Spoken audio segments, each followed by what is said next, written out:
I would appreciate that.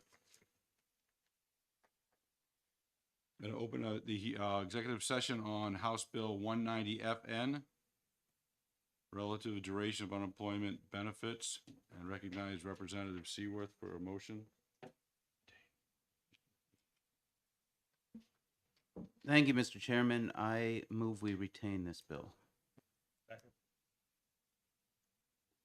Motion is to retain is moved and seconded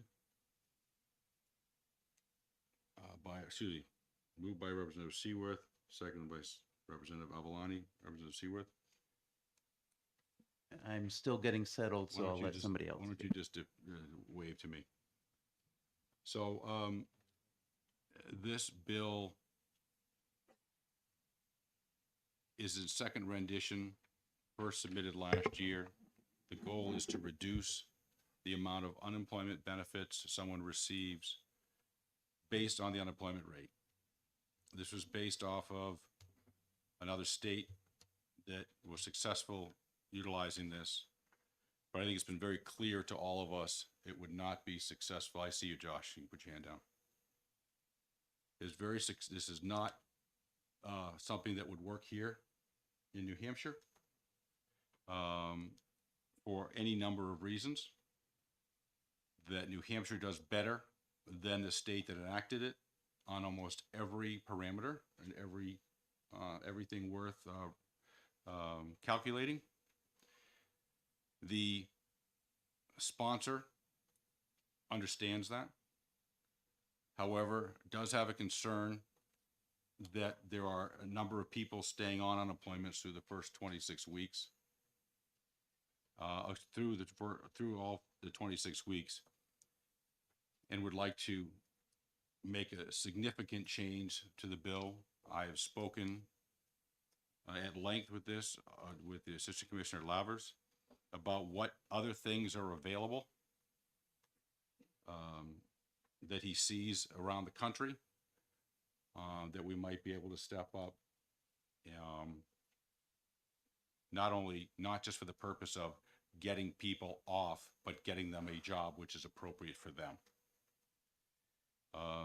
He understands what my goal is, and that is why I'm asking you to retain it. And I'll say it a second time in front of people, on record, in front of the cameras, that is not the intent to bring this bill back in its same form where it would be reducing unemployment benefit weeks based on a percentage on a unemployment rate. That's why I've asked for the retention. Representative Adijan. Thank you, Mr. Chairman. I'm going to oppose retention because I believe ITL is a more appropriate motion, and beyond that, I think indefinite postponement is a more appropriate motion. And the only reason I stop at indefinite postponement because there isn't a higher means to kill this bill. I have never seen the employment security folks give such a passionate and thorough defense of an already well-functioning unemployment system than they did when this bill was introduced, as we said, for the second time. This bill relies on a philosophy that the biggest issue that we faced during the last 2 years and the COVID pandemic was that in the middle of the biggest health crisis that this country has faced in over 100 years, that the real problem was that people just had it too good with unemployment. And that was the argument that we heard breathlessly 2 years ago when it was lobbied that we reduce extended unemployment benefits, and the state of New Hampshire did in June of 2021. And since that time, we have not seen the kind of major filling of job vacancies that was projected to happen.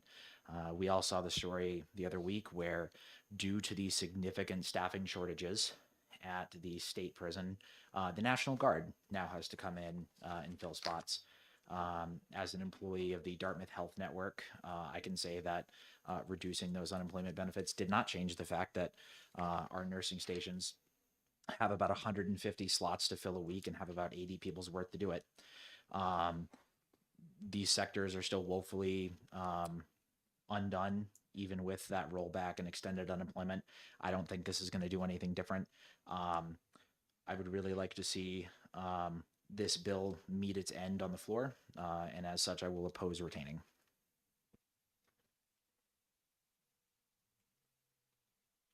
Representative Cahill. Thank you, Mr. Chair. I agree with you that this is not necessary for New Hampshire, and I question what the other bill that the representative from Barrington is thinking about. Certainly, it sounds like it's a different bill, so he would be free to introduce that bill for next year. So I'm inclined to vote ITL on this.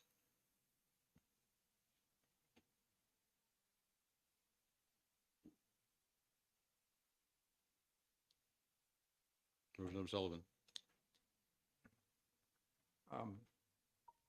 I'm going to vote yes on retain. I told you, Mr. Chair, that I would do that. I agree with anyone who said that this is a horrible bill in its present form. If we get another bill that is anywhere near as bad as this one, I will see to it that that bill goes down next year. But I just want to be clear that when I record my vote yes, it's not because I think this bill is in any way attractive or that we necessarily need any bill, because I think Deputy Commissioner Lavers did an excellent job of showing how well our unemployment system is working now. So, but you will have my vote, Mr. Chair. Representative Seaworth. Thank you, Mr. Chairman. I was not part of the discussions that you had about maybe some appropriate changes to this bill. Something that came to my mind, certainly I'm very proud of the impact that our unemployment system has in New Hampshire. I think it's working very well. The statistics show that. I don't think we can sit here and say, well, it must be perfect then. When I listened to the testimony on this bill, there was, the sponsor brought up just one person. It was an example of an employee that is off seasonally and is off seasonally every year. And it sounded from the story for a significant amount of time. After that, I spoke to the deputy commissioner, and he explained to me that there are, in fact, certain employers that never pay into the system as much as they end up having their employees take out. So for me, that was one example of maybe a problem that was addressed by the sponsor, and there may be a solution that would have bipartisan support. So that's why I'm supporting the chair in his effort to retain this bill and use that as a vehicle to do a little more work on this subject. Thank you.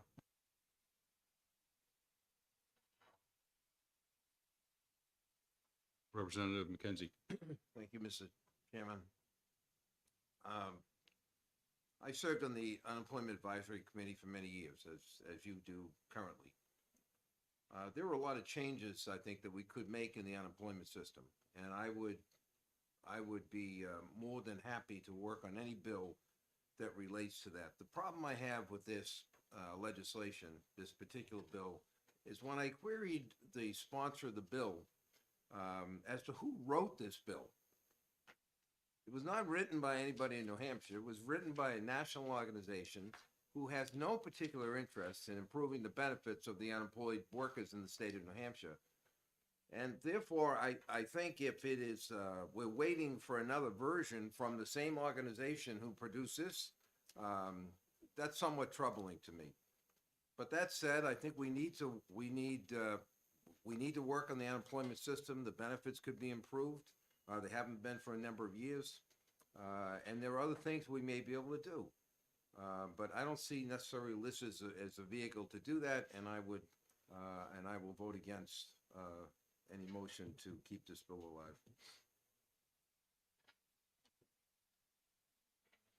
All right, seeing no further hands. We have a motion on the floor to retain House Bill 190. Motion's been made and seconded. We've had our discussion. Madam Clerk? If you are in favor of retaining, you will vote yes. If you are against, you'll vote no. You may call the roll. Vice Chair Seaworth, Yes. Rep. Avalani, Yes. Rep. Bogert, Yes. Rep. Love, Not here. Rep. Boyd, Yes. Rep. Mason, Yes. Rep. Colcom, Yes. Rep. Sellers, Yes. Rep. Dunn, Yes. Ranking Dem Sullivan, Yes. Rep. Murray, No. Rep. Cahill, No. Rep. DiLorenzo, No. Rep. Susie, No. Rep. Bouchard, No. Rep. Adjutant, No. Rep. McKenzie, No. the clerk votes no. Rep. Leclerc, No. and Mr. Chair, Yes. 10 yeas, 9 nays, and Representative 1 not Sullivan, you're voting. recognized for a motion of ITL. I think she said 10 and 9. 10 yeas, 9 nays, and 1 not voting. So it passed. It's retained. I'm I sorry, don't know how thought that was- math worked I out, don't but have it You did. sure you did it right? 1, You 2, didn't think you 3, did it 4, right. 5, 6, 7, 8, 9, 10. 1, 2, 3, 4, 5, 6, 7, 8, 9. Everybody voted except for Rep. Love. So that is a total of 20 votes. Do you have all your positions filled? Or? No. He's late.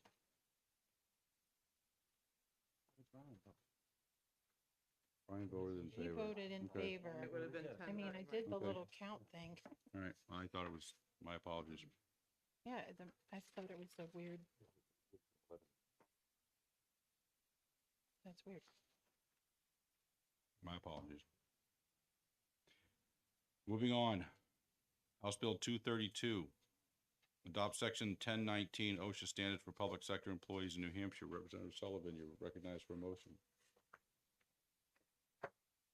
I move to retain House Bill 232.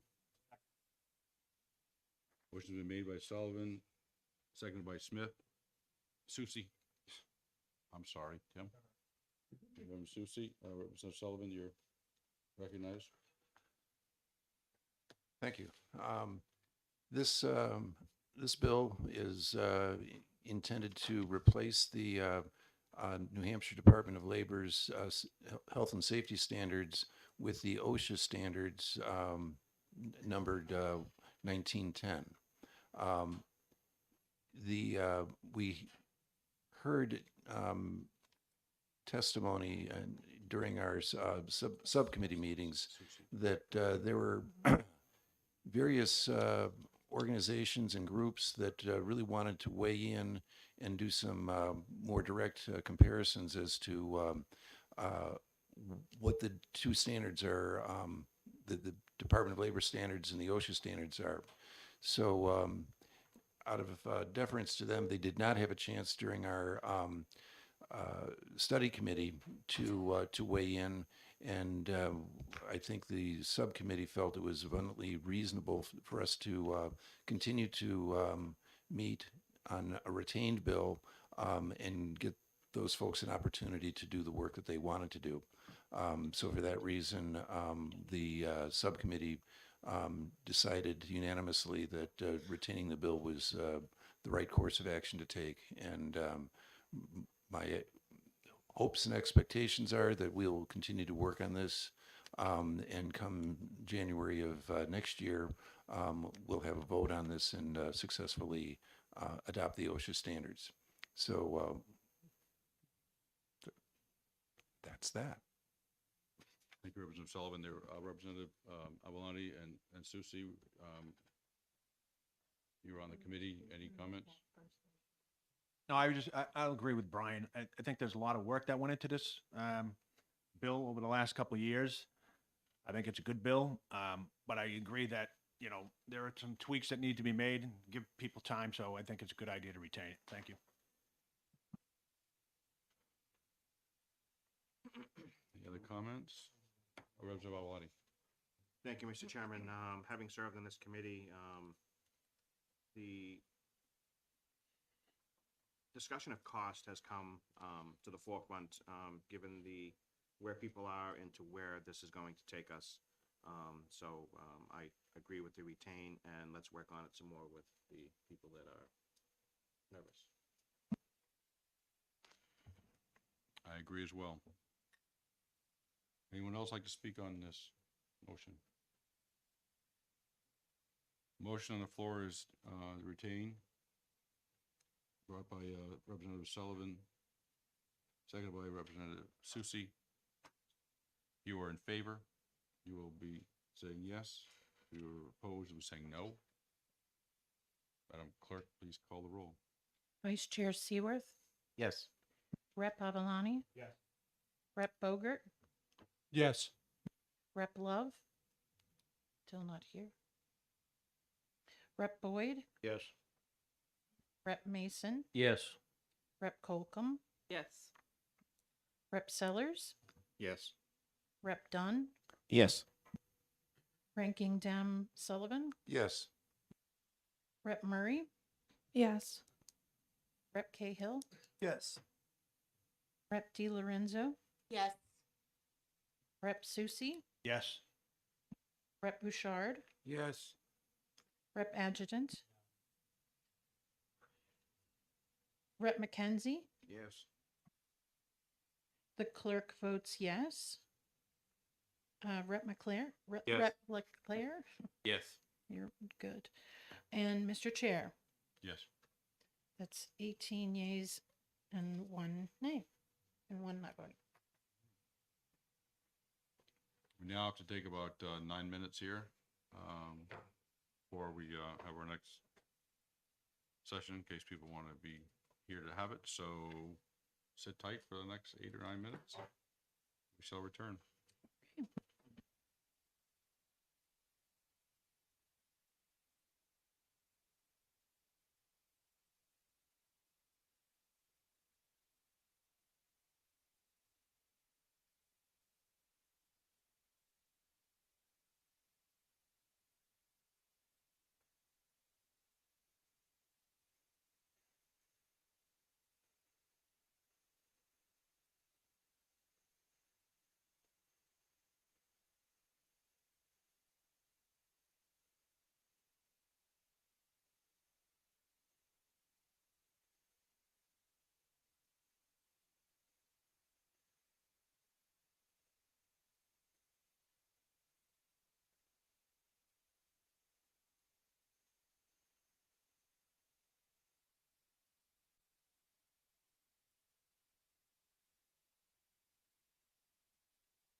nameplate's not even on there. Wow. Is that right? Did I get booted? See the time. It is 2:30. I'm turning over the chair on this bill to Vice Chairman Seaworth. Yeah, for reasons you'll see shortly. Representative Seaworth. Thank you. So we'll begin the executive session on HB 182, and I will recognize Representative Infantine for a motion. Mr. Chairman, I move amendment 2023-099H Say that again. on House Bill 182. Could you repeat the amendment number for the clerk? 0990H. Everyone should have a copy in front of them. Is there a second? Second. Made and seconded. You are recognized to speak to your amendment. Thank you. Mr. Chairman, as you know, excuse me, I'm not comfortable with the bill the way it is. I'm trying to submit some amendments that I feel are appropriate. In the testimony that was provided, it was outlined that the firefighters, volunteer firefighters should have the right that is already given to members of the ambulance and EMT. And that was outlined in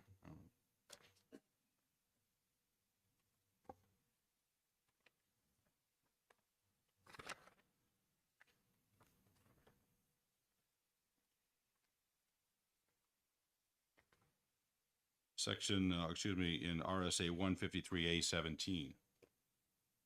And if you read section 153A17, it really doesn't say what this bill says at all. So what I've done is I copied it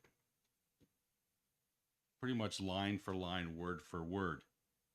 But instead of having just emergency medical workers, it includes volunteer firefighters.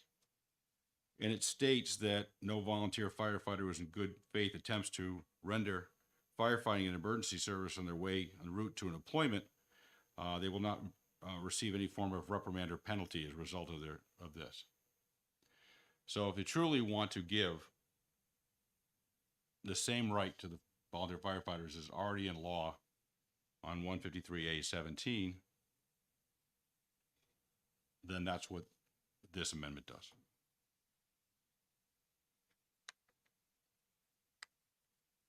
Further discussion? Representative Adjutant.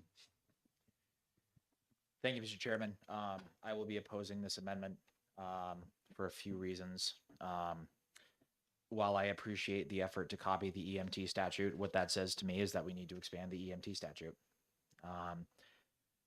0990H only pertains to a volunteer firefighter who hopefully the emergency happens while they're on their way to work. Otherwise, there's no protection extended to them. There are a lot of small towns in the state of New Hampshire that rely on their volunteer firefighting force. I would prefer that volunteer firefighters got paid. I think it's very hard and dangerous work that they do that potentially has a lot of long-term health consequences. The original bill as written for me is the compromise. I really think that, you know, if it was your house or the house of somebody that you cared about that burned down in the middle of a workday and somebody couldn't get there because they were stuck at Walmart because their shift lead wouldn't let them off, you'd feel pretty rubbed raw by that. During the pandemic, I actually did senior in-home caretaking for two individuals who, one was very cognitively disabled, the other one was very physically disabled. And if a fire had occurred at a moment where somebody wasn't immediately in the area to get them out, they wouldn't have made it out of that building. And it haunts me to think of something like that happening because an employee is stuck at work.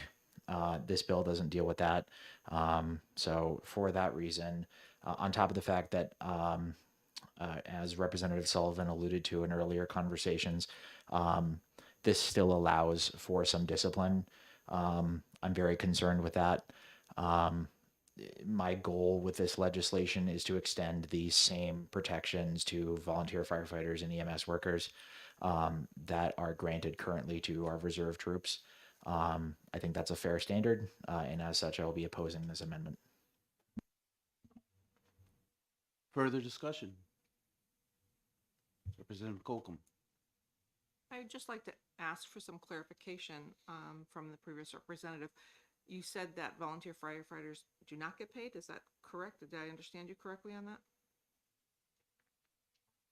I'm not going to speak for every single department across the state of New Hampshire. It's my understanding that if they're volunteered, they're not getting paid.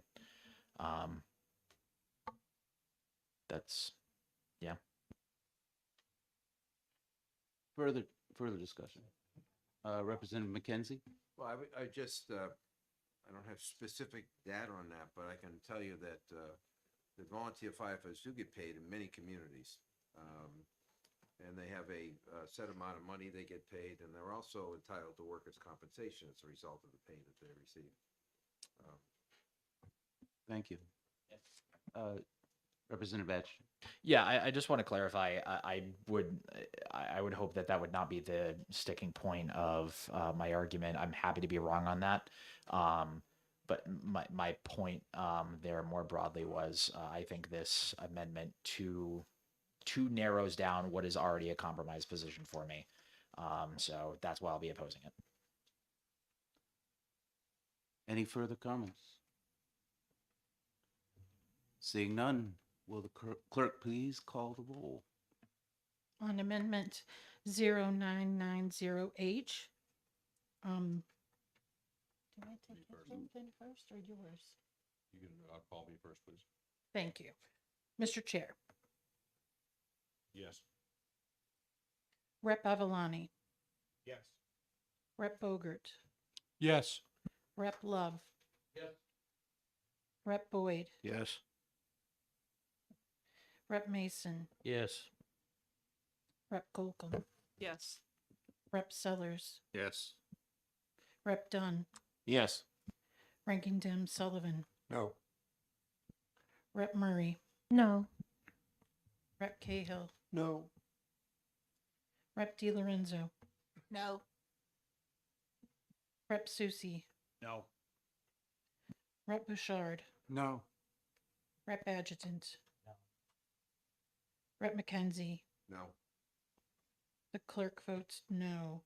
Rep. Leclerc No. and Mr. Vice Chair. Yes. That is a vote of 10 to 10. So that motion to amend fails. Did I see you had another amendment you wanted to bring forth? Thank you, Mr. Chairman. I bring forth Amendment 2023 0979H. The motion to amend has been made. Did you get that number? I did. Yes. 0979. Is there a second? And seconded by Representative Avaloni. Thank you. Do you wish to speak? I wish. Please do. The first amendment, I was trying to make a point, right? Because it was said time and time again that the firefighters, volunteer firefighters deserve the same benefit that is given in law by the emergency medical folks. So I made that point to do exactly what was said, knowing full well it was not going to be enough, but it's on the record that it's exactly what was requested, at least verbally. This one is more of what I consider a compromise, Representative Adjutant. So what I did here is I made some changes to both the beginning part of the bill as well as out of the second at line 16, 17, 18. there is a belief that you shouldn't be able to be discharged or disciplined for certain actions. And it seems to be pervasive. And the reason why I will never, ever give anyone a pass for discharge or reprimand goes back to 10 years ago. And you can look this up while I'm talking about it. When a University of New Hampshire professor exposed himself to a 16-year-old girl and her mother in a parking lot of a grocery store. He was arrested, fired, and then received his job back with full pay and benefits through an arbitration clause and the arbiter. So no one gets a free pass for anything, because there's always things you cannot expect. This says you cannot discharge someone for failure to show up. Doesn't say reprimand, and I understand that's a sticking point with some people. But for me, this was a major compromise to allow the non-discharge. Further down in lines 16, 17, and 18, there needs to be some kind of mechanism where the employer can say, no, sorry, not today. Something big's going on. We have a container that's coming that has to be removed. You are the one IT person and you have to turn over the computers today. Something could possibly be happening, which the employer would have to say no, or tell you 2 weeks in advance, I'm sorry, next Friday, we have something going on. You can't do this. Now, I took it upon myself to speak with 2 fire chiefs. One who has full-time employees, who off the record doesn't like this bill as written. And I couldn't think why. And I was amazed when he finally told me why. Because he has individuals who are also full-time firefighters and volunteer firefighters in their towns. And when they can't show up, he has to pay overtime to get someone to stay on their shift. Never even thought of that. Talked to another fire chief who was chief of a volunteer fire department out in the Peterborough area. And I said, what happens when you can't show up? What happens if an employer says? And he told me exactly what happens. New Hampshire ball bearing. Anyone remember when that had a big explosion there? They couldn't get enough people. Every single fire department has mutual aid that they can call in when they don't have enough people. There's not one case that I'm aware of where anyone has been fired for not showing up. I know what brought upon this bill. One situation up in the Lakes region, one, where you have an individual who is a fire chief of a volunteer fire department. And he also works for the town. And the boss where he works for the town doesn't like it. I'm sorry, folks, I don't make law for one situation. We have not heard any information that anyone was ever fired. So I did the best I could to be able to say, yes, you should be able to go. But the owner of the company has to, at some point, they have the ability to say no. And if at the end of the shift, they get all the stuff, the computers turned over, the container's empty, everything's done, then you can go ahead and go. We have our own representative here who's not here today because he's plowing snow. That's what he does. There's a landscape company. Yesterday, he could not have allowed someone to go to a fire. He thinks it would have been too detrimental. I've done the best I can to try to meet somewhere between what the bill presents and what employers need. Thank you. Representative Edgerton. Thank you, Mr. Chairman. I will be opposing Amendment 0979. I would like to call everybody's attention to line 13 of the amendment, inserted by section 1 of the bill, inserting after the paragraph 1 or I, the following new paragraph and renumbering the original paragraphs 2 through 4 to read as 3 through 5 respectively. And that is where the line goes in that the chairman referenced at the beginning of a shift or work period and in advance of any shift or work period. The employer has the right to inform the employee that their presence during the shift is necessary and the employee will not be able to leave for an emergency call without the consent of the employer.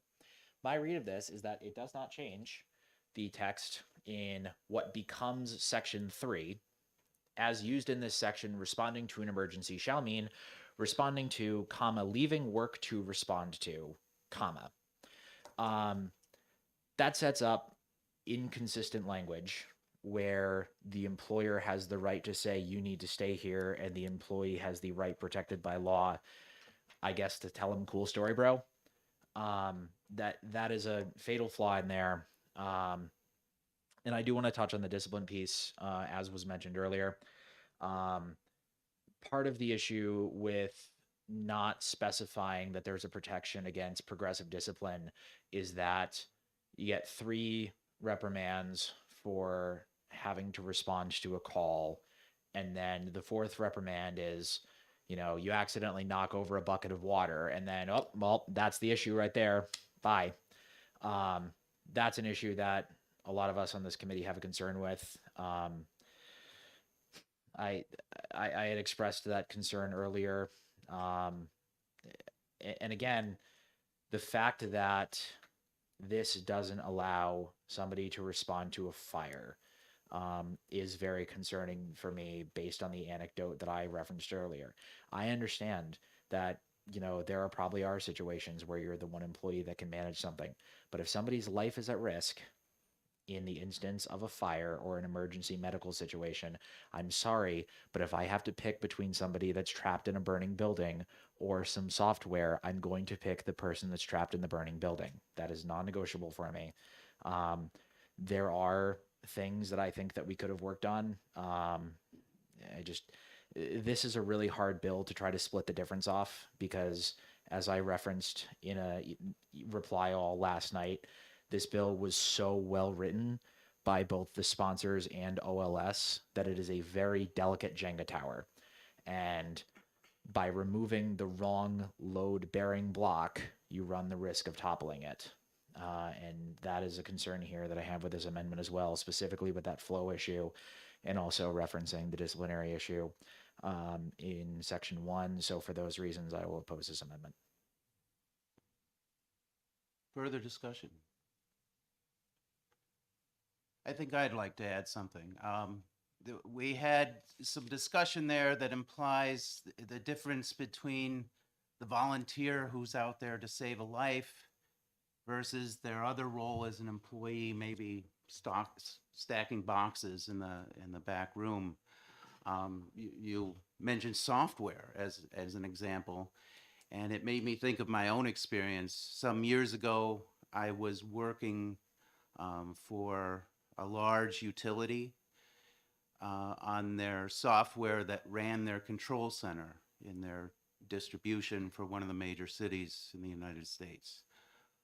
Part of keeping that software running, particularly during a crisis, hot weather, other outages, meant that power was supplied to the major hospitals, to the police stations, to the fire departments. I know we can sit here and say, oh, all I care about is saving a life, but we don't know what every single employer is doing and when the decisions that we make threaten life and safety because of what we've dictated. So I don't think it's as clear as black and white. I see Representative Adjutant wants to respond. Thank you, Mr. Chairman. While I do understand your point, I would like to provide a little context based on my work experience. As some folks know, I'm a security officer at Dartmouth Health in Lebanon, New Hampshire. Dartmouth Health, because it's a DHMC is such a huge campus, we operate on a dispatch system. We have a SOC at the main front of the hospital. When you walk in, it's the door right on the left. And each officer on shift has a radio. Dartmouth has a system of duress buttons. So on the back of your badge, it's got a little button, and if an employee is in danger, they can push the button. It'll immediately go to our SOC, and officers are sent there.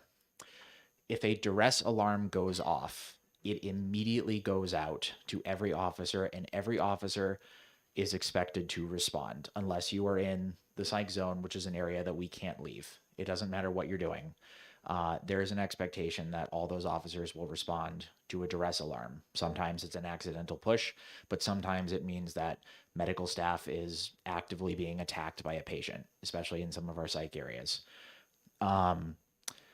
Those calls don't happen flippantly.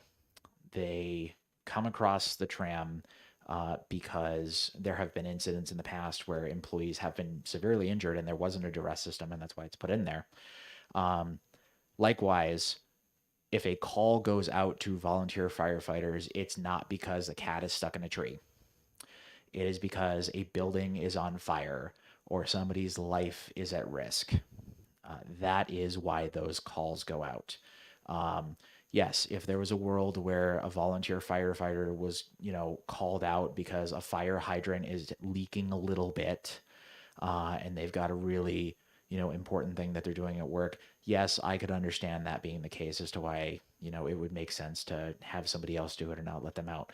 But the fact of the matter is that when code red comes over the radio and you get an address, there is an expectation that somebody's life is at risk or somebody's property is at risk or something has risen to a degree where it is imperative that those people respond. And that is why, as I referenced, the bill is so well crafted that the employer can request verification from the fire chief that this was a situation where life or property was at risk and severe risk, and they need to verify that. So I don't want to flippantly dismiss other work as unimportant.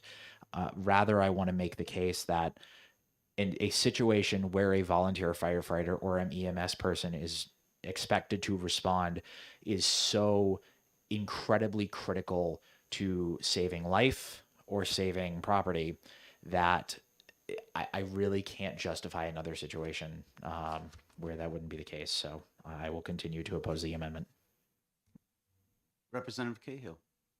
Thank you, Mr. Chair. I can't support this amendment either, but I think we need to do more work on the bill to gather more information from other people who are involved. And I was missing both the last year when it was introduced and this year. We really didn't get enough about how the fire departments function, and so I think we need more work on the bill. I would prefer to retain it to then passing it with the amendment or killing it. Thank you. I'll go with Representative Love. Thank you, Mr. Chair. I'll be supporting this amendment. I think it's a great compromise. I don't think that we can continue to take rights away from, especially our small business owners. If you've got 5 guys working for you and you take one away, that's a big chunk. There's nothing here in this bill that stops that. In fact, as Representative Infantine mentioned, if you've got 50 people working for you, and the one IT guy has to go, it could shut down the business for the day. Because of the fact that we do have mutual aid, and that kind of takes up the slack. We got to stop beating up our small business owners.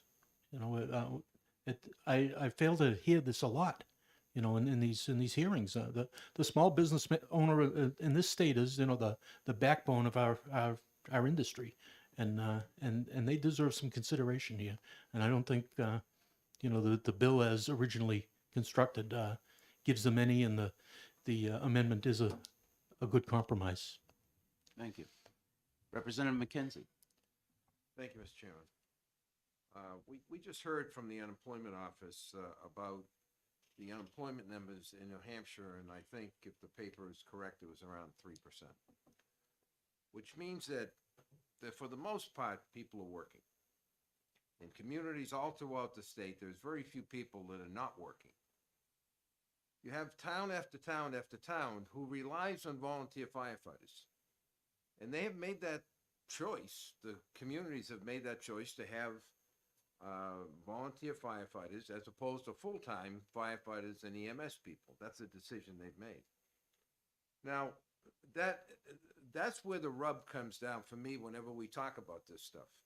If the employees in communities can't have it both ways, they're either going to fund the money, bring the money up, and put the money towards a budget that'll fund full-time firefighters and EMS personnel, or they're gonna begin the process of understanding that the only way we're gonna do this without raising taxes is to allow people to go allow people out of work. Now, I think this is an important piece of legislation. I think it's something we need to think about and work on. I think the concept of retaining makes some sense.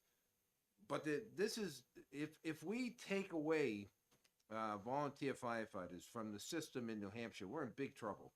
And as somebody who spent 27 years on the fire department and the biggest one in the city of Manchester, we're in big trouble. Because many towns don't have any options. And the concept that we're going to allow Manchester Fire to go to Milford or Amherst to cover a mutual aid, that's not going to last too long, because we're not going to spend our resources from a big city to cover people who should be doing that on their own. And that's not to say we wouldn't be there for the second alarm or third alarm, but we're not going to have firefighters crossing city lines because you don't have sufficient fire protection in other communities. I think if we would, I'm not sure this amendment meets it, but I think the concept is something that we need to work on in this committee, and we need to find a place where everybody's comfortable. And employers need to be at the table as well as others in the community, so that we can come to a consensus about how this is going to work in our state of New Hampshire.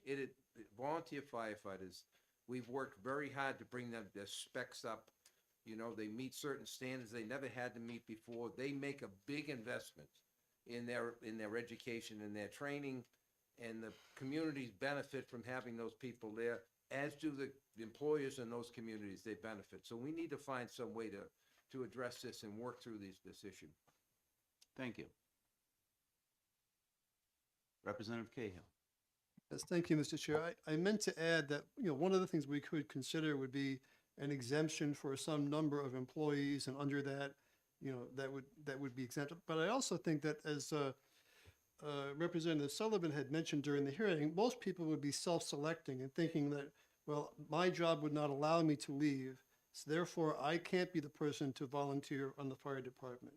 So that's another thing to consider. I don't know that we're going to have the one IT person or the person that's supposed to fly the plane out of Logan at 10 o'clock that day volunteering to serve on the fire department. But from the people who can do it, I think we need to find a way that it works for both sides of the equation. Thank you. Representative Boger. Sorry. Thank you.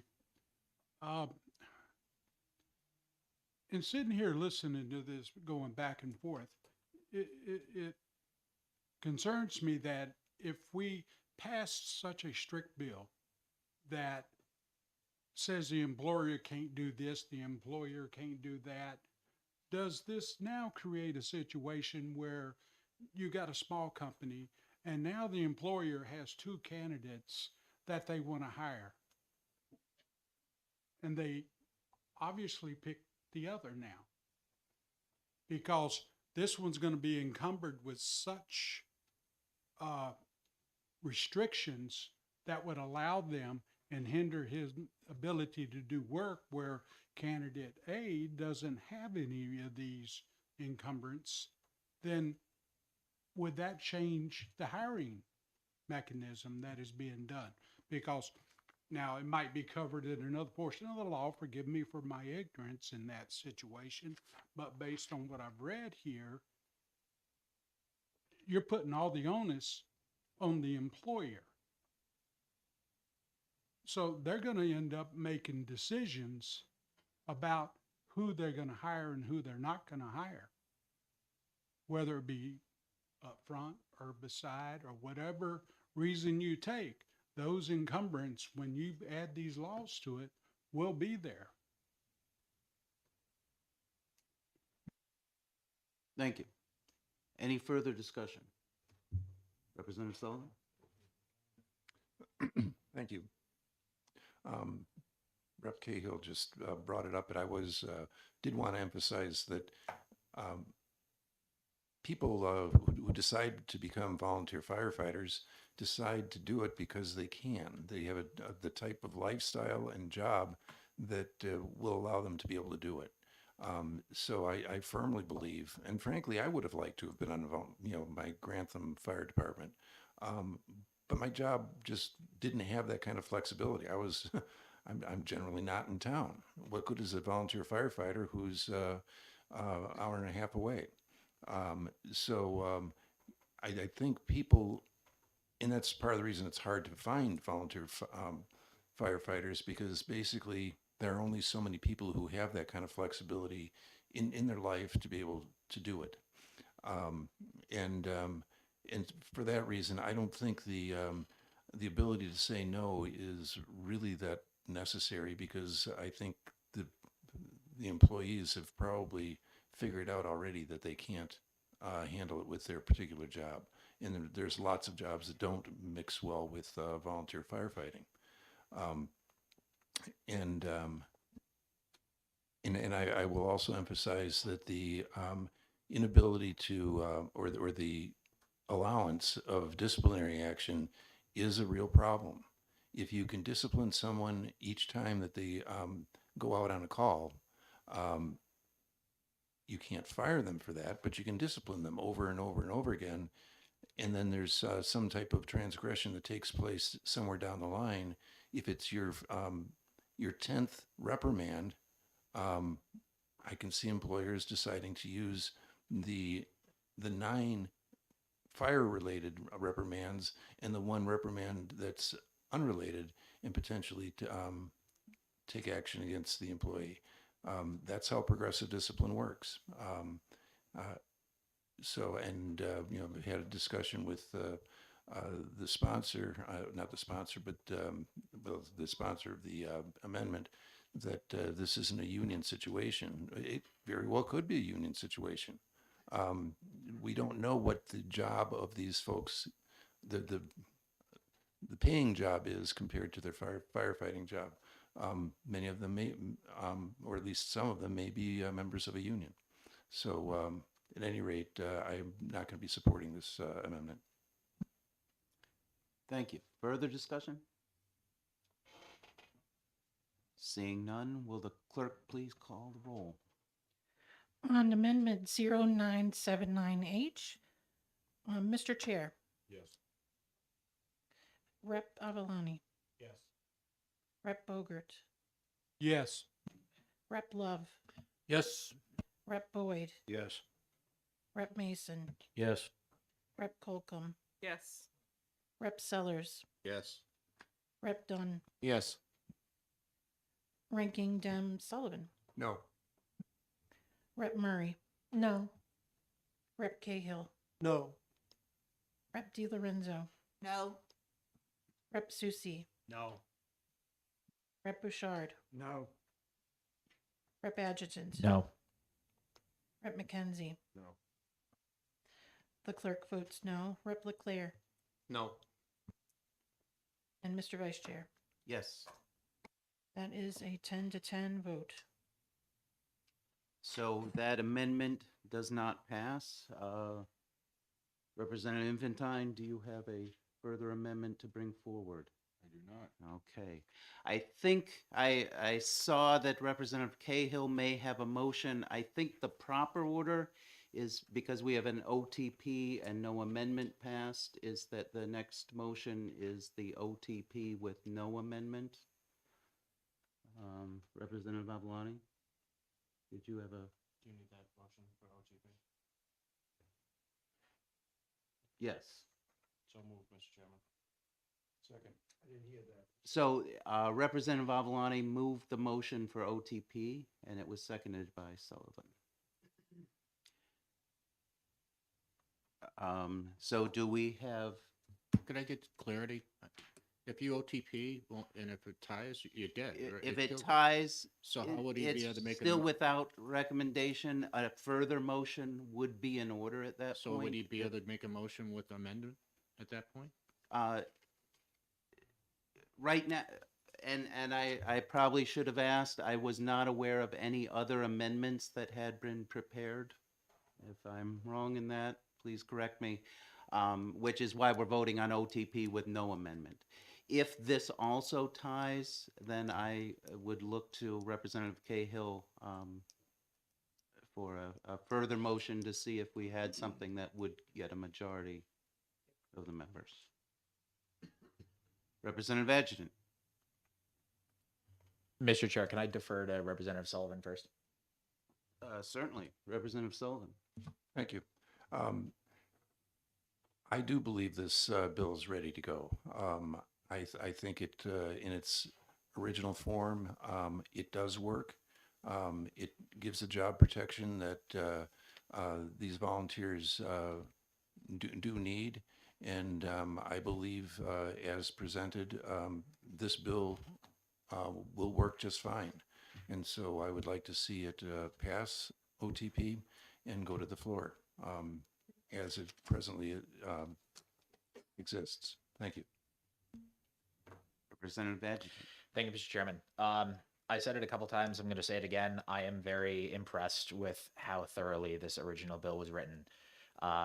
It's very rare that you get a bill that considers all contingencies, and I want to give a shout out for the record to our heroes in the Office of Legislative Services who do this work.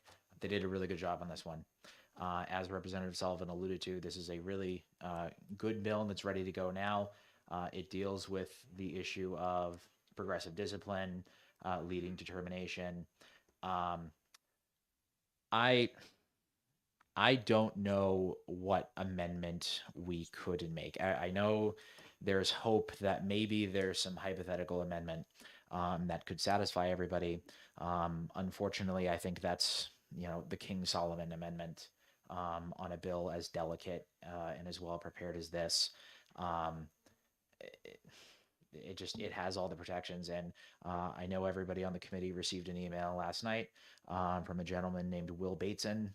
Will Bateson was a colleague of mine at 25th Marine Headquarters or 25th Marine Regiment Headquarters Company.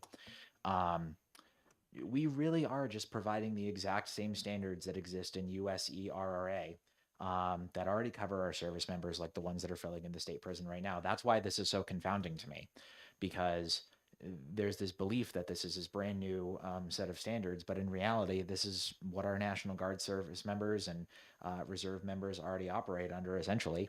And I think that's great. If there were more volunteer positions in our communities that would be coverable under this, I would have submitted an amendment to make it broader. But I think this is a great way to encourage more volunteerism, to retain, to meet in the middle with the issue that Representative McKenzie raised as far as funding for our departments. So I'm going to support the OTP. I think this is ready to go, and I look forward to a thorough discussion on the floor when this comes up in the next few weeks. Representative Colcom.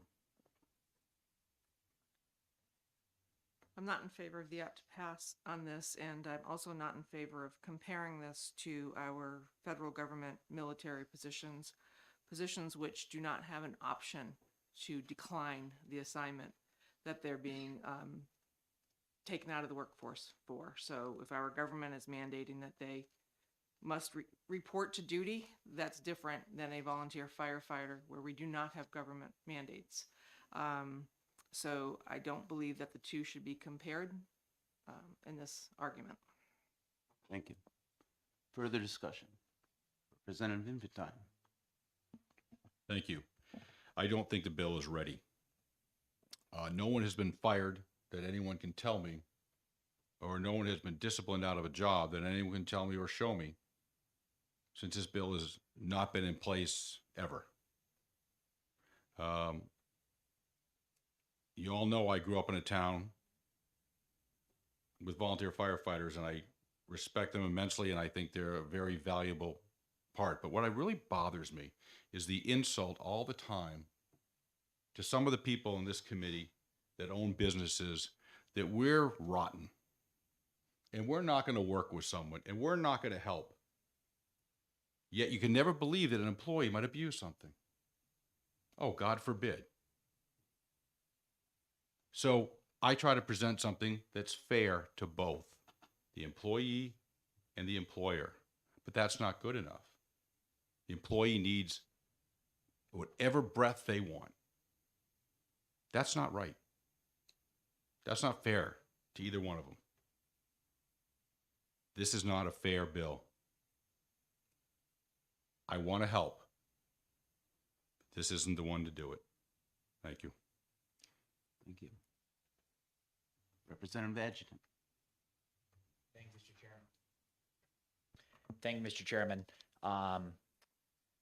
Just going to read section 1 really quick. No employer shall discharge or take any other disciplinary action against an employee by reason of failure of such employee to report for work at the commencement of such employee's regular working hours, where the failure is due to the employee's responding to an emergency in his or her capacity as a volunteer member of a fire department or ambulance department, provided, however, that no such employer shall be required to compensate any such employee for any period of such employee's normal working hours during which the reason for the employee's failure to report for work, and at the request of the employer shall submit a statement signed by the chief of such fire department or ambulance department certifying the date and time such employee responded to and returned from the emergency. Such employee shall inform his or her employer or immediate supervisor of the reasons for the failure to report. I think, and I'm going to say it for the 4th time, and it's not just because, I want to give some pat on the backs. What we just heard as far as potential employee abuse of that policy is defined in here. If the volunteer firefighter goes to Cumbies and hangs out for a few hours and the employer says, okay, you were on a fire, I would like a written statement from your fire chief saying you were on that fire. Well, guess what? Fire chief is not going to write that the employee was at a fire if they weren't. That is so already well thoroughly fleshed out in this bill. I think it avoids those kind of situations. So I agree with Representative Sullivan. I think it's ready to go. Thank you. Any further discussion? Seeing none, would the clerk please call the roll? This is a vote to pass on the bill. Mr. Chair, No. Rep. Avalani. No. Rep. Bogert, No. Rep. Love, Nope. Rep. Boyd, No. Rep. Mason, No. Rep. Colcom, No. Rep. Sellers, No. Rep. Dunn, No. Ranking Dem Sullivan, Yes. Rep. Murray, Yes. Rep. Cahill, No. Rep. DiLorenzo, Yes. Rep. Susi, Yes. Rep. Bouchard, Yes. Rep. Adjutant, Rep. McKenzie. No. The clerk votes yes. Rep. Leclerc Yes. and Mr. Vice Chair. No. That is 8 yeas and 12 nays. The motion fails. Representative Cahill, would you like to make a motion? Yes, I'd like to move that we retain this bill. I'll recognize Representative Avalani with the second.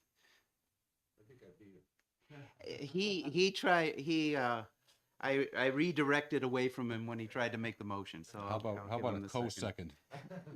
Who am I counting then? Avalani. Thank you. We'll make it a bipartisan motion. And I see a Representative Adjutant. Thank you, Mr. Chairman. I strongly oppose the retain motion. We've had this bill for 2 months.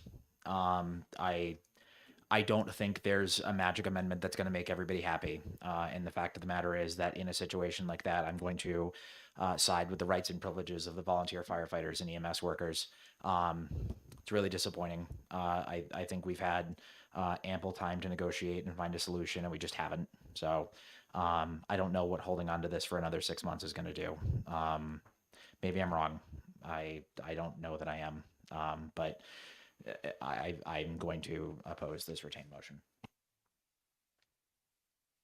Further discussion?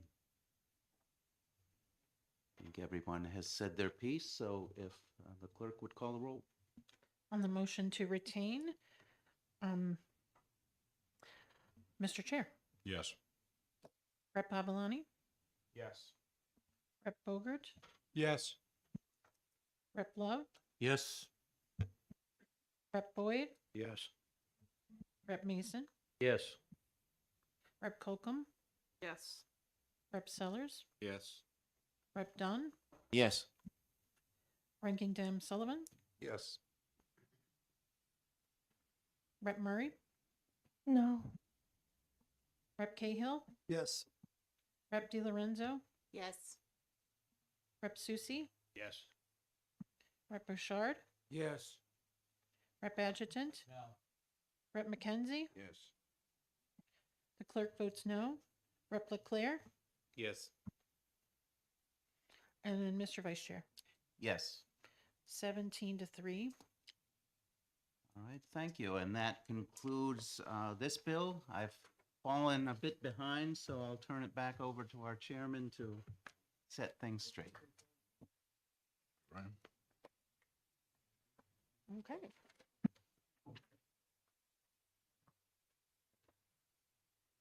No reports are needed. Not yet. Moving on to House Bill 82FN. Call on Representative Sullivan for a motion. Thank you, Mr. Chair. I move ought to pass and also move an amendment. And I passed these amendments out at the outset of our gathering. The amendment is 2023-0785H.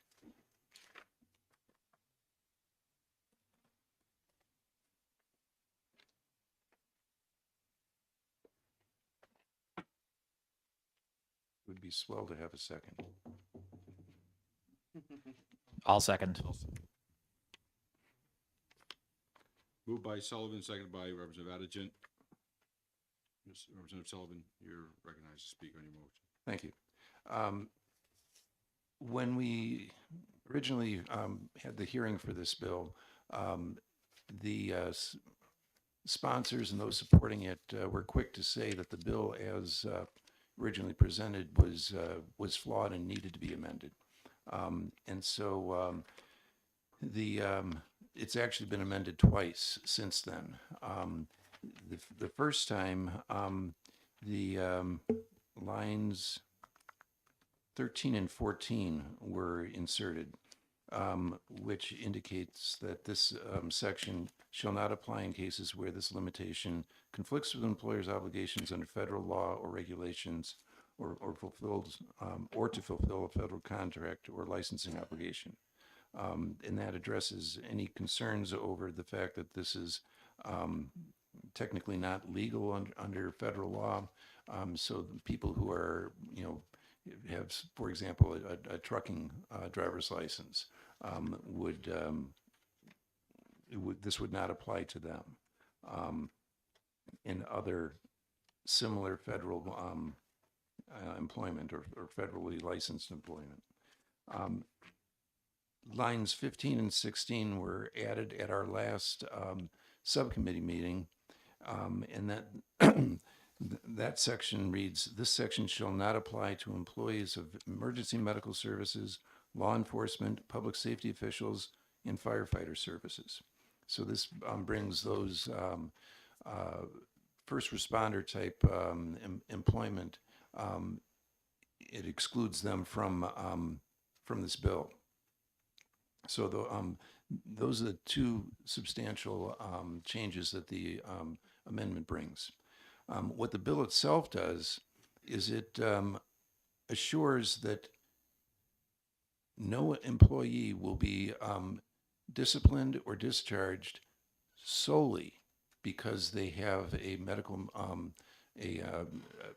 therapeutic cannabis card, or because they test positive for THC.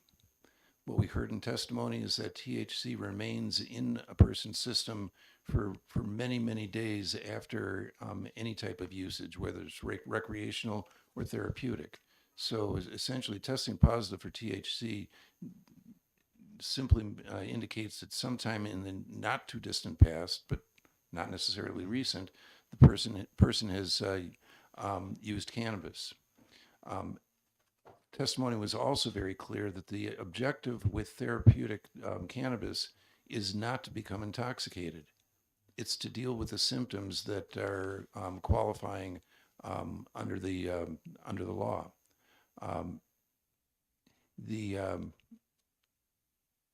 It's important to note that there aren't that many people that have a therapeutic cannabis card. Many of the people who have the card aren't working.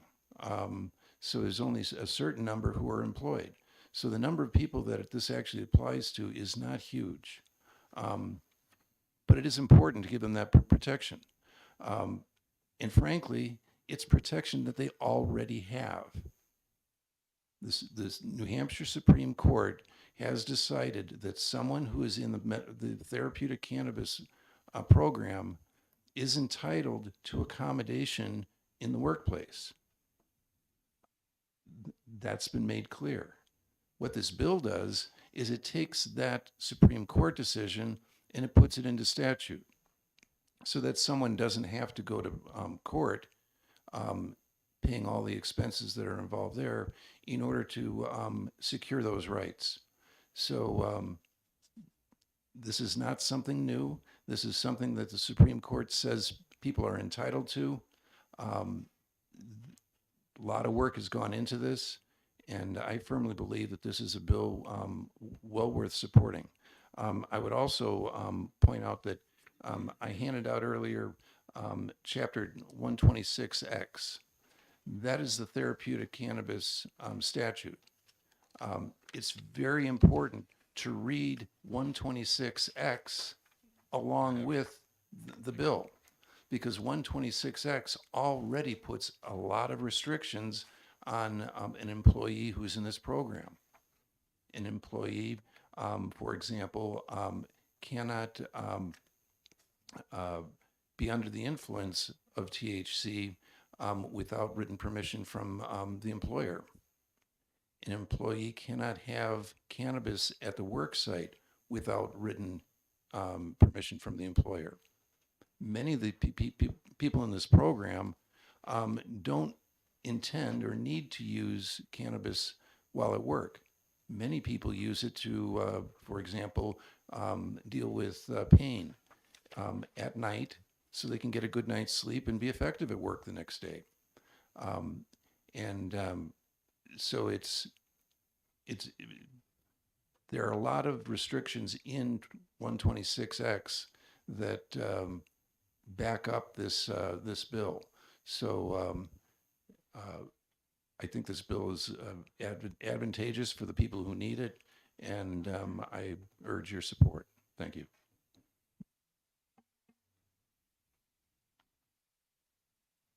Representative Colcom, followed by Love. I am not in favor of this amendment due to 3 words. The focus on the conversation seems to always go to terminate and disciplinary action of an employee. And what we seem to leave out in a lot of our conversations are the 3 words that are deny employment to. And while I can understand the part about an existing employee, if I work at a company and my employer knows what my work ethic is, what my behavior is, and they see that there's a change in me because of my use of cannabis, then I can understand that. This business about not being able to deny employment is completely different. An interview process You're getting the best of that employee, presumably during an interview process, and you're taking somebody on good faith.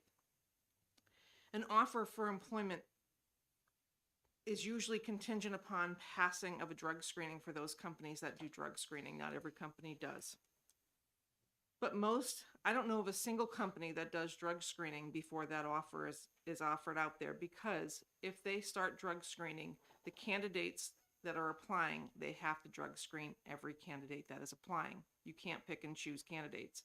However, when the job offer is out, you can choose to make that job offer contingent upon a drug screen. This bill does not exclude electricians. It does not exclude any other high-risk positions. We've been told to go back to Chapter 126X and look at what the exemptions are there. However, the exemptions here under 126X3, Roman numeral 2, they exempt any person from arrest or prosecution for being under the influence during operating a motor vehicle, so on and so forth. But they don't talk about the employer's rights during this, or the employee's rights during this. This is just from arrest and prosecution. So even though we refer to Roman numeral 2 as items that are detailed, that are excluded from this, that is actually not in the workforce. That's from arrest or prosecution. So I believe that we should, at the very minimum, be removing the words deny employment to and allow the employers the option to make their own decisions. And if an employer does get a drug screen back that does come back positive for cannabis, they should be entitled to the right to sit down and talk with that employee, potential employee, to find out what the circumstances are and to be able to make a decision accordingly. And if I'm the employer, which I have been the employer of electricians, an electrician comes back positive for drug screening, I'm not hiring him. The risk is too great. The risk is too great to my workers' comp. The risk is too great to him personally. The risk is too great to the job.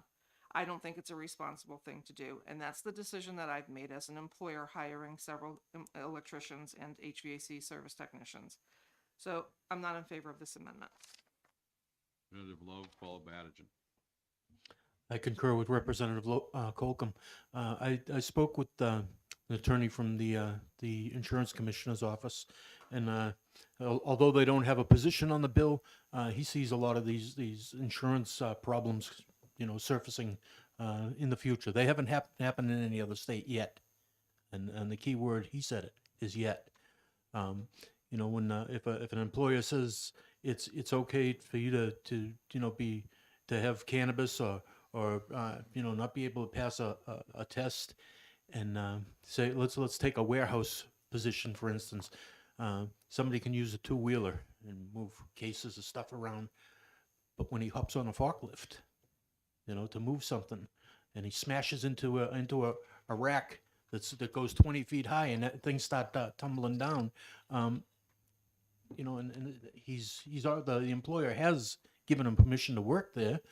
Boy, what a hornet's nest we could be dealing with here. And the attorney more or less brought that up.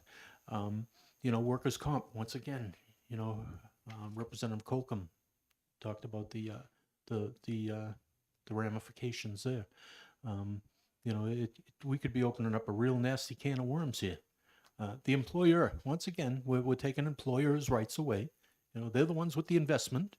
Many of them have scrapped and saved and worked 20 hours a day and all the rest of it to build these businesses, and now we're going to take rights away. I think that's wrong, and I'm all for the cannabis as far as pain meds and what have you, but we can't be taking employers' rights away, plain and simple. They've got to have the last say. If they don't want somebody that can't pass a drug screen, that's their business, and they're the ones that are going to take the fall for it.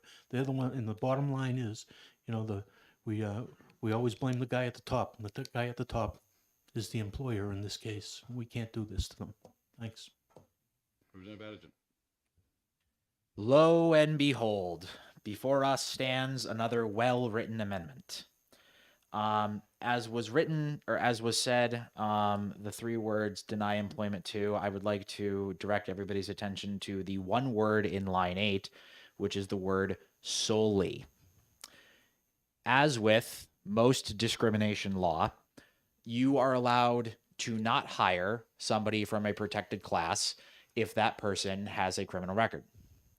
You are allowed to not hire a person of a protected race class or a protected gender class if there are other things in that person's resume that would preclude them from working. However, their race or their gender cannot be the sole reason why you don't hire them. And that is exactly how this anti-discrimination language before us is written. If a person comes in obviously impaired,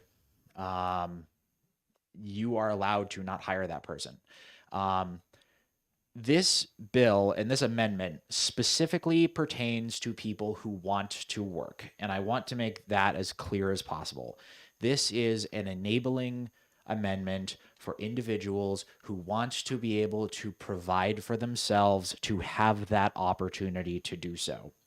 I also want to read line 17 and 18 because I think this is very important to the last speaker's comments.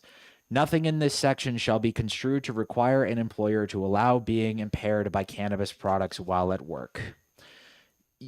In a hypothetical scenario where somebody is driving, a forklift and they're obviously messed up, the employer can let them go. The employer can send them home.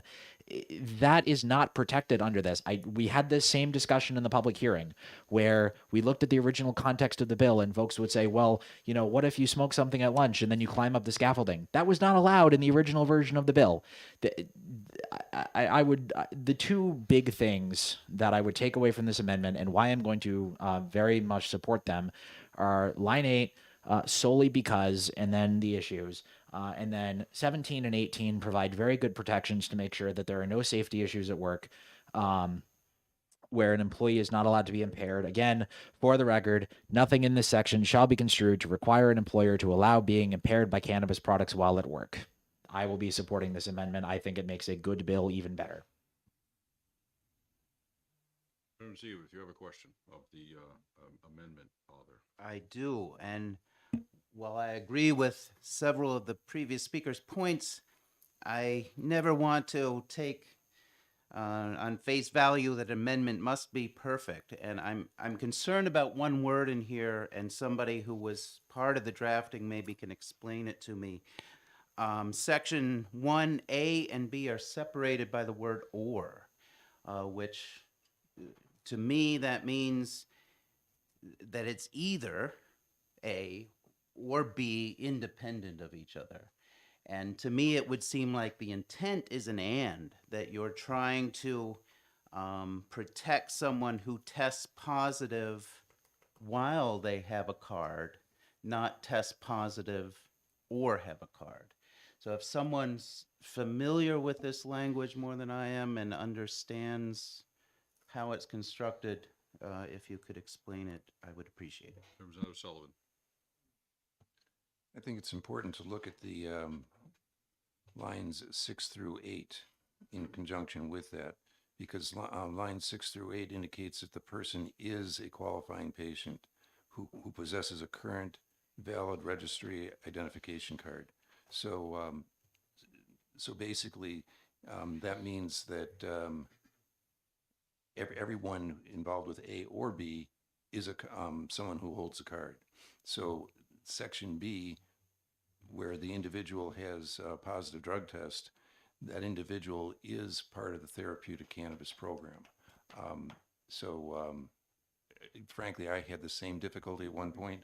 If you read A and B in isolation, the or is a bit troubling. But if you read it in conjunction with lines 6 through 8, the problem is solved. And I'd like to thank the representative for that explanation and for the understanding that we were both had the same issue. I do understand and stand corrected. Thank you. Representative Bogert, followed by Love. Thank you. Thank you, Mr. Chairman. I have doubts with this bill. before I retired, I worked in a lumber department of a big box store. Okay. And in this lumber department, you moved around a lot of heavy material. And a lot of times this took teamwork. You had two people working with you to coordinate the movement of this material. And as with firemen and as with a lot of other things, they rely on your partner to make sure that you don't get injured. Okay? So if someone's having an issue and there's an oops, and you have 2,000 pounds of lumber fall on you, then that is an oops that you can't take back. It doesn't matter if you tested which way, it doesn't come back. Someone doesn't go home. If you're operating a lot, it's not just happen to be forklifts. Forklifts is the hierarchy of it, but you have a lot of other mechanical assistant tools that are used in these retail environments that you're working with customers close in with it. You're working with other people close in. You're working in narrow aisleways and stuff with this power equipment, which could have devastating results if an oops happens. So I dare say if someone's not on their game 100%, oops is not an if, it's a when. Just a when is it going to happen? Now, I don't know if anybody's ever saw a video of. Representative, we're speaking on the amendment, please. Yes. Okay, thank you. The effects of someone not being on their game could have some devastating effects. With that, that's all I have to say. Thank you.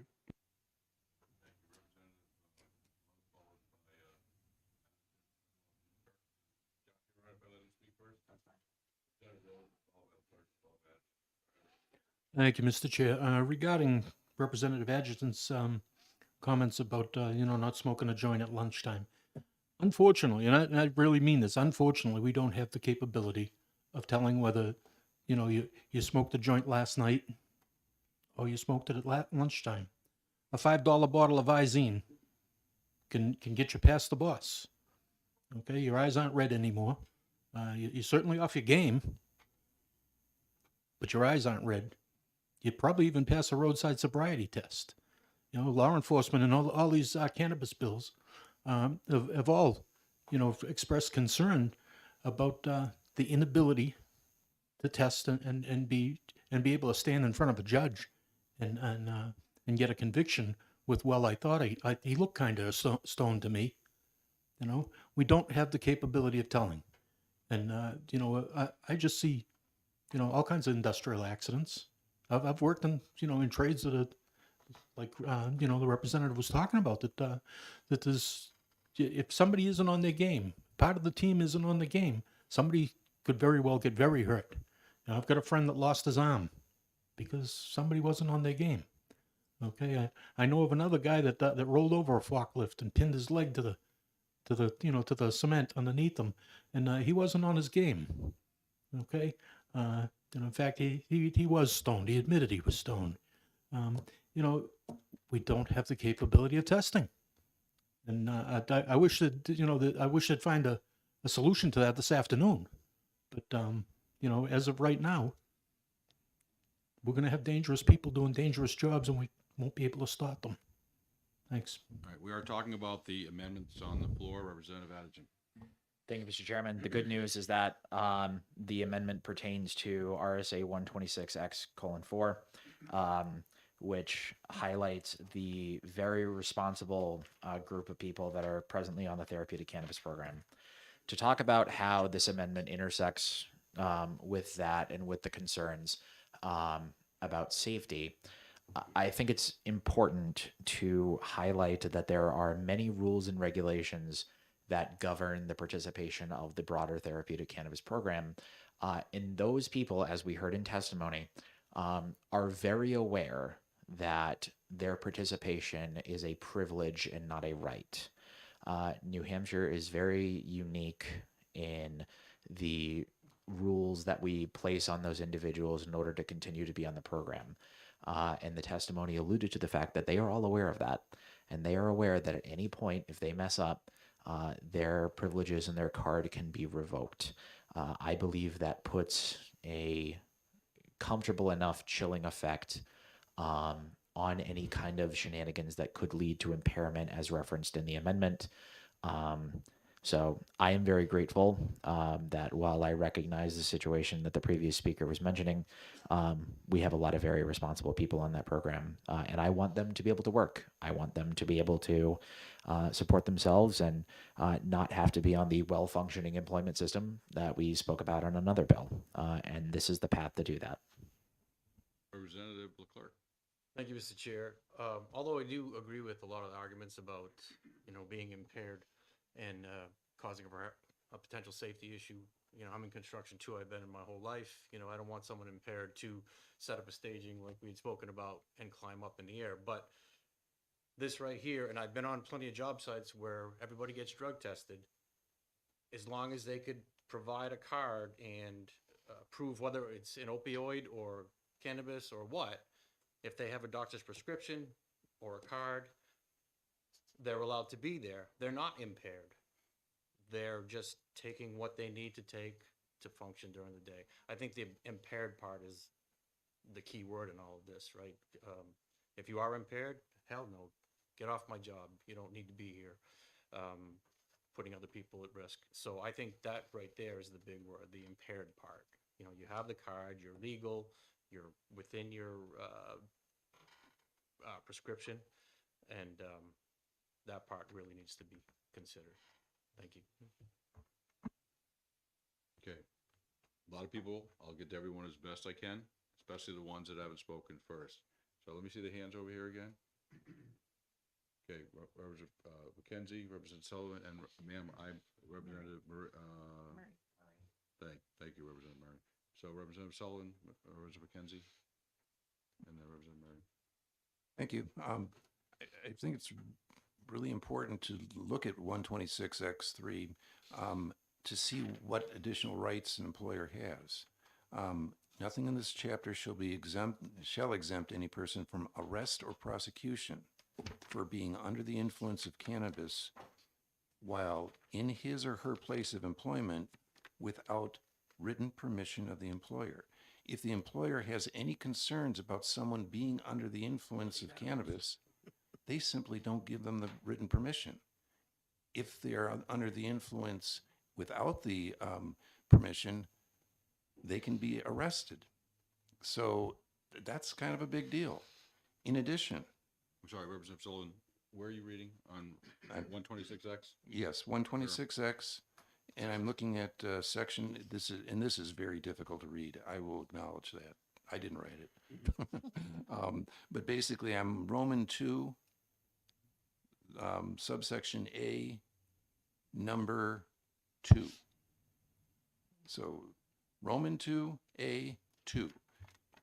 So basically, and basically there's 3 different circumstances there, but I wanted to point out the fact that you can't be under the influence without permission from the employer, written permission from the employer. In addition,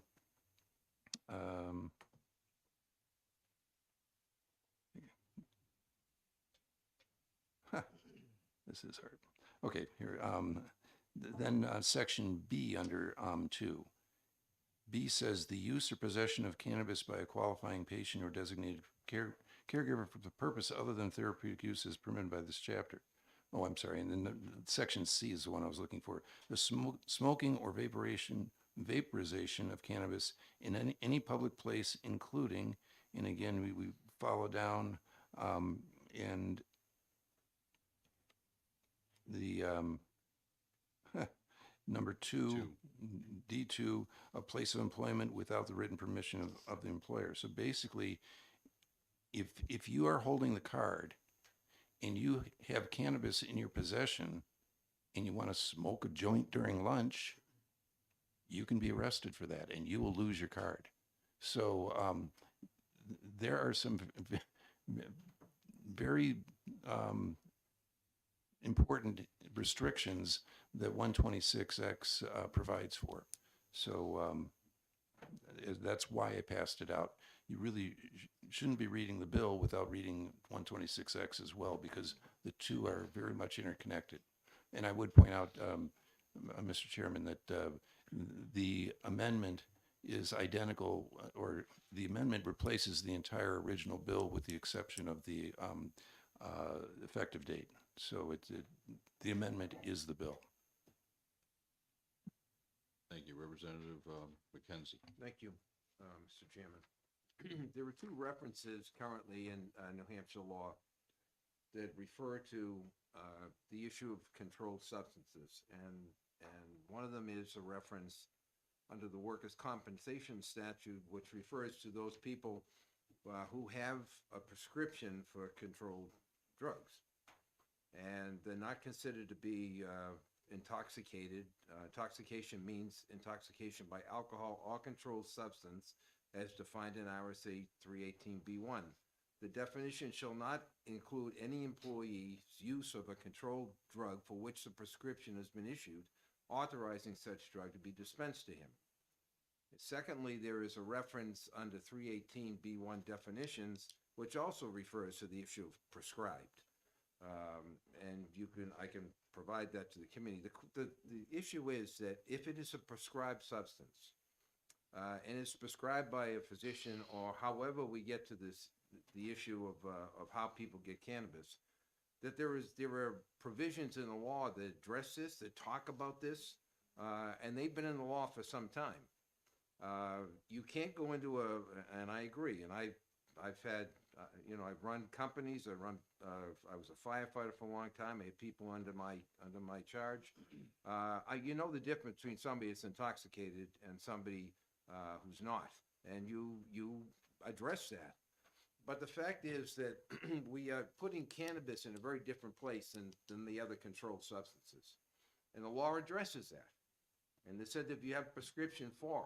So the question I have, I guess, is how is it that somebody that comes in and the cannabis is the issue, and yet you have all these other substances that say that they are allowable if you have a prescription?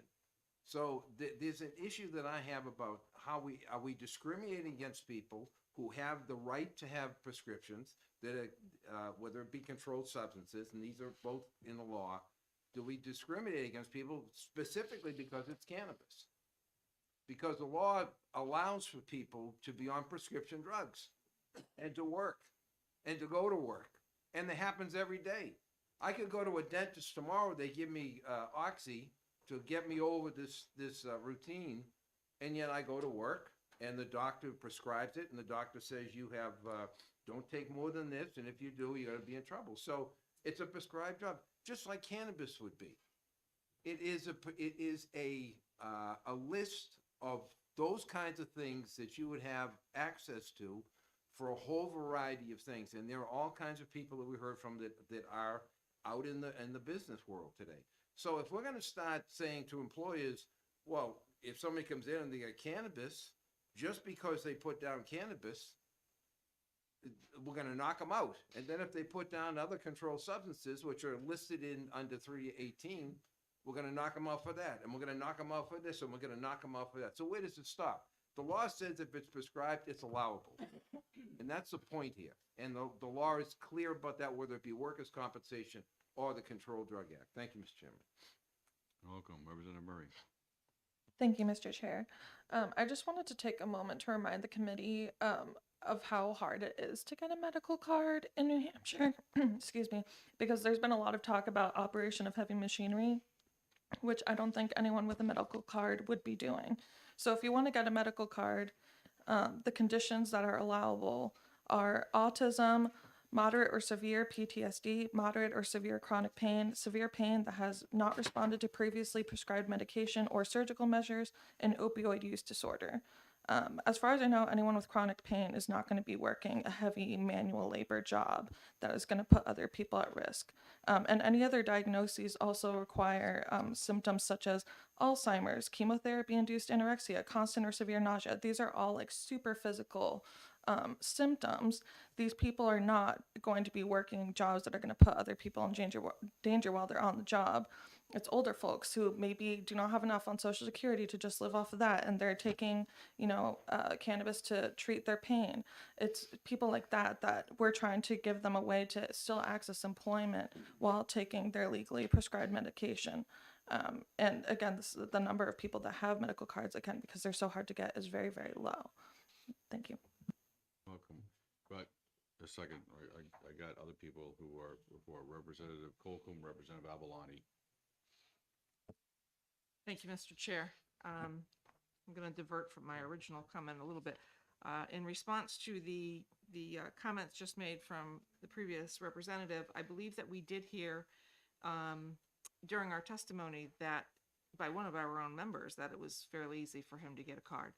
And in response to Representative McKenzie, I think also we heard during our testimony that there is no prescription for cannabis and there is no doctor that is following the use of, or prescribing or following the use of therapeutic cannabis with any patient today, that's not part of our law. So to compare this again to the prescriptions that are being issued and being overseen by doctors, I think is not pertaining to this. But I want to go back to my original comment regarding this amendment, and that the deny employment to is an important piece for me, because as an employer, you don't know the work ethics of people, you don't know the habits of people. And for me as an employer to think that somebody is in need of therapeutic cannabis because they are dealing with anxiety or discomfort or pain, and opioids are not handling this and they've transitioned over, it would be very naive of me to think that they can get through an 8 or a 10-hour day, a 10-hour shift without needing to use cannabis. And I realize that that would have to be disclosed. But again, hiring a new employee that I know nothing about their work ethic and I'm going on good faith based off of an interview process, I struggle with that. And that's of this entire amendment, those 3 words are my reason for voting against this. And nothing that has been said here today is swaying me away from those 3 words. Representative Avalani, followed by Cahill. Thank you, Mr. Chairman. Having sat in on some of those meetings and participated in some of the conversation, which I always appreciate from the subcommittee, we heard medical cannabis is not prescribed, so it wouldn't fall under the prescription guidelines or rules that would fall under the protections for prescription drugs. Also, there is no, in the amendment, there is no provisions for a religious objection, any zero tolerance policies, drug-free zones, and there's no definition of impairment to allow an employer to make an adequate decision on whether an employee is impaired or not impaired. And there was lots of topics of conversation of whether any tests can be allowed for that, or any benchmarks like we have for intoxication as being 0.08 or some type of intoxication for cannabis while being employed. And lastly, for the sponsor of the amendment, for section for part 2, section 2, in his or her place of employment without written permission of the employer, if the written permission is not given by the employer, is the employer now denying employment to that employee because they did not give their written permission?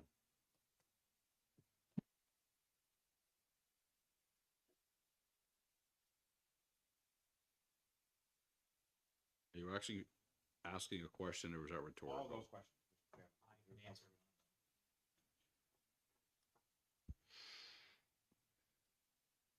Because we're always respectful here, I'll kind of break the chain here before I go to Representative Cahill and allow Representative Addison, if you'd like, to answer one of those questions.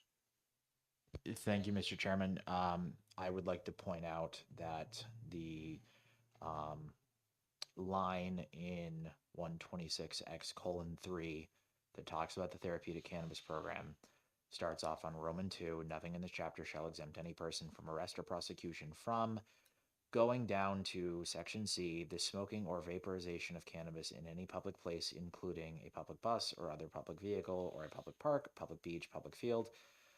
The possession of cannabis in any of the following: a building or grounds of preschool, elementary school, secondary school, which are located in the area designated as a drug-free zone, or place of employment without the written permission of the employer. There's a lot that's already covered in 126X. I don't know if it would be appropriate to have a little self-silent reading time to check that out, but I appreciate Representative Sullivan printing that out and bringing it, because I think there are a lot of questions that are answered in this debate by checking out some of the language in there. Mr. Chairman, may I? Well, considering I don't think the last two sentences when I gave you courtesy were appropriate, sure. Thank you, Mr. Chairman. There are a number of drug-free zones besides schools. Police departments would be one of them. Fire departments could also be another one, drug-free zones. So saying that I'm unable to read the bill is kind of offensive. No, we're done. We're done. Representative Cahill. Thank you, Mr. Chairman. I'd like to point out that when you are hiring someone and you require a drug test and they pass it, this could very well be because they had abstained for a period of time, knowing that they were in the job market and that a drug test was likely. And upon getting their first paycheck, they could go out and buy some cannabis, as I'm told is very popular here in New Hampshire. So I'm not sure how much protection you're getting unless you're going to test somebody every day, which would be expensive. The other piece is, I mean, I'm familiar with, my wife's cousin was in a terrible car accident. He had all sorts of surgeries and pain medicines and was really having a very miserable life until he got the medical therapy card, and he takes a couple of drops before he goes to bed, and his life is much better. He doesn't, I don't even know that he will drive if he's feeling a little bit, stoned from this, which I doubt he would the next day. So it's something that people understand the responsibility, much like when you have a prescription that says take 2 of these, don't take 4. You're kind of on your own to be responsible. And I think someone who shows up with the card and says, I've got this problem, that a doctor has approved this card and I can do this work and it's not going to interfere with safety or anything like that. The person is really demonstrating that they're being responsible by coming in and telling you they have the card.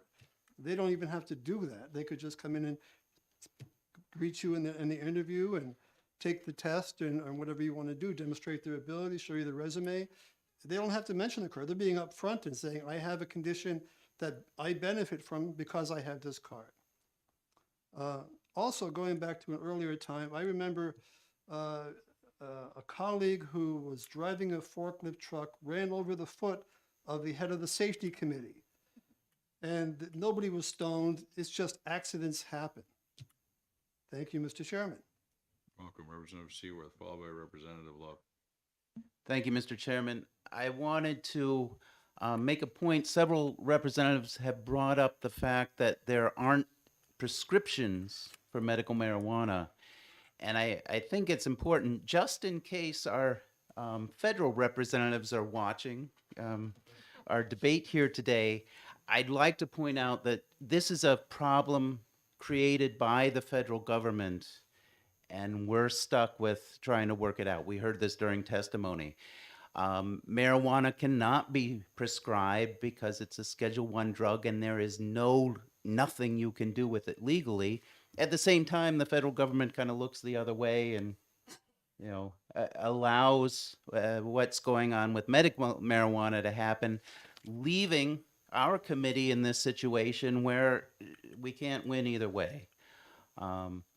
So I wanted to make that point. Yes, if it were opiates, the law would be able to deal with the situation. Because it's marijuana, all the protections that are in place, both for employer and employee, fail because of the way The federal government has classified this substance. Thank you. Representative Love. Thank you, Mr. Chair. And if I may add to that, there is no way to medically supervise this program. Also, you know, we talked about job classifications in the amendment, and there's some in Title 10. You know, there's a half a dozen maybe. I think if we sat here, we could go on for days and figure out different job classifications. That's what that lawyer from the insurance commissioner, his office said, they would have to, you know, in detail, every single job classification. And when would for sure would leave a few out, and that once again opens that proverbial can of worms. I've also heard that you know, if you have a couple joints in your pack of cigarettes, you could be arrested. Not in the state of New Hampshire, you can't. You know, possession under 3/4 of an ounce is a violation, like spitting on the sidewalk.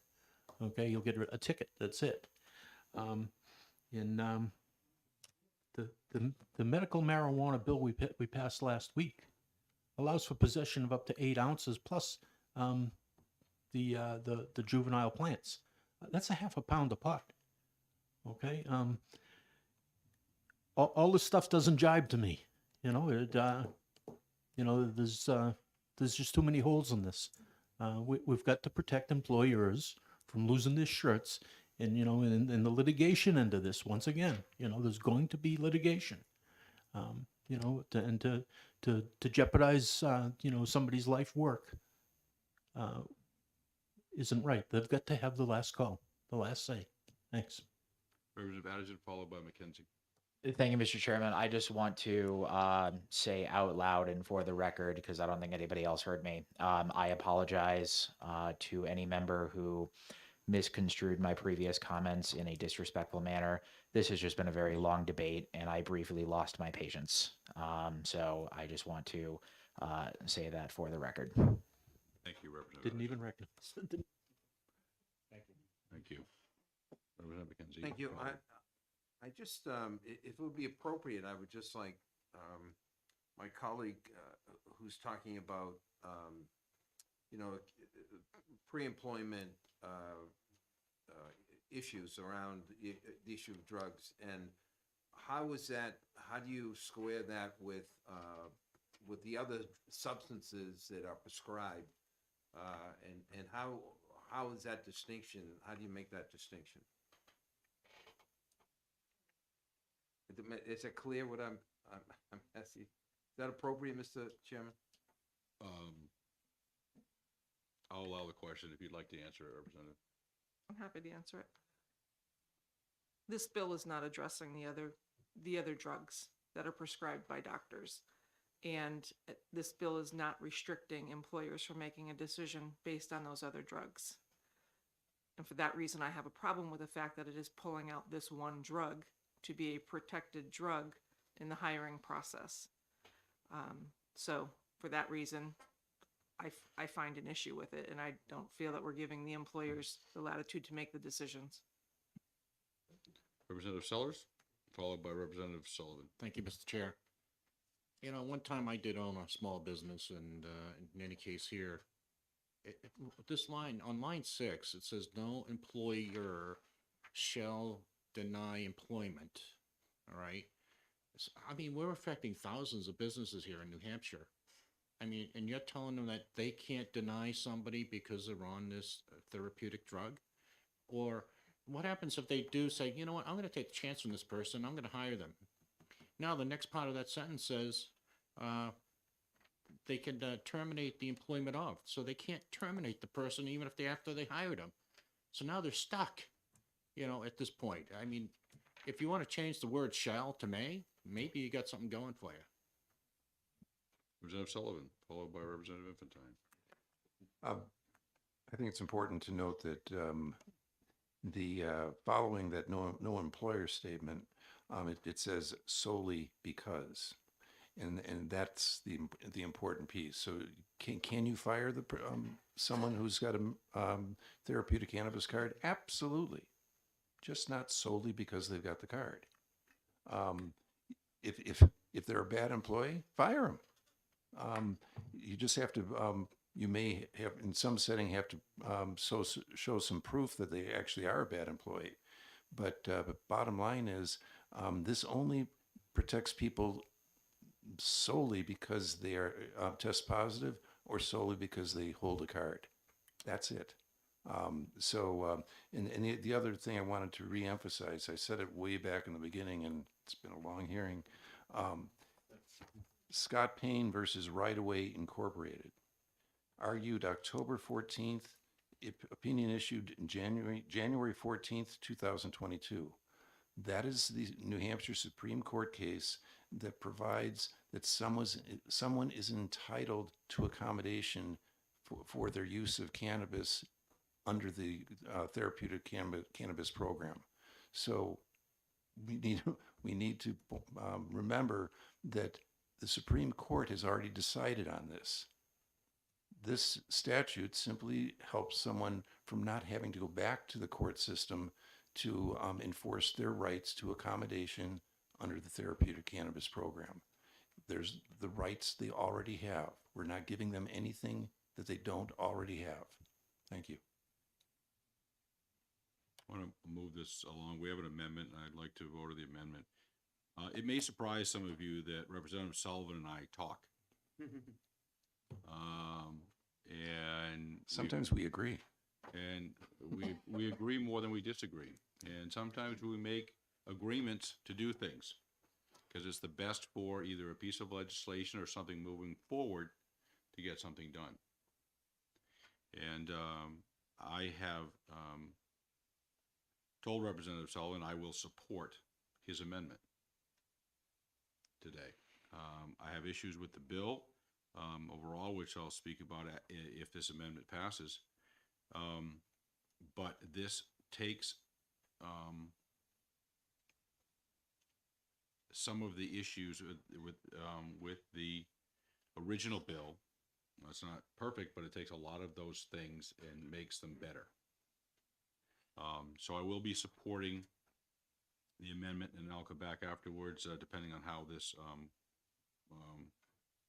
follows, to discuss some of the other parts of the bill. But I just wanted people to know that we actually do come to agreement when we can on things.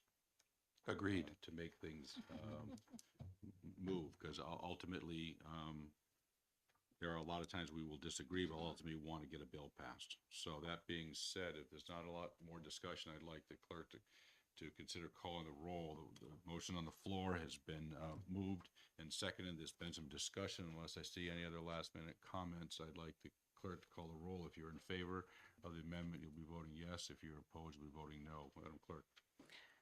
On Amendment 0785H, Vice Chair Seaworth, Yes.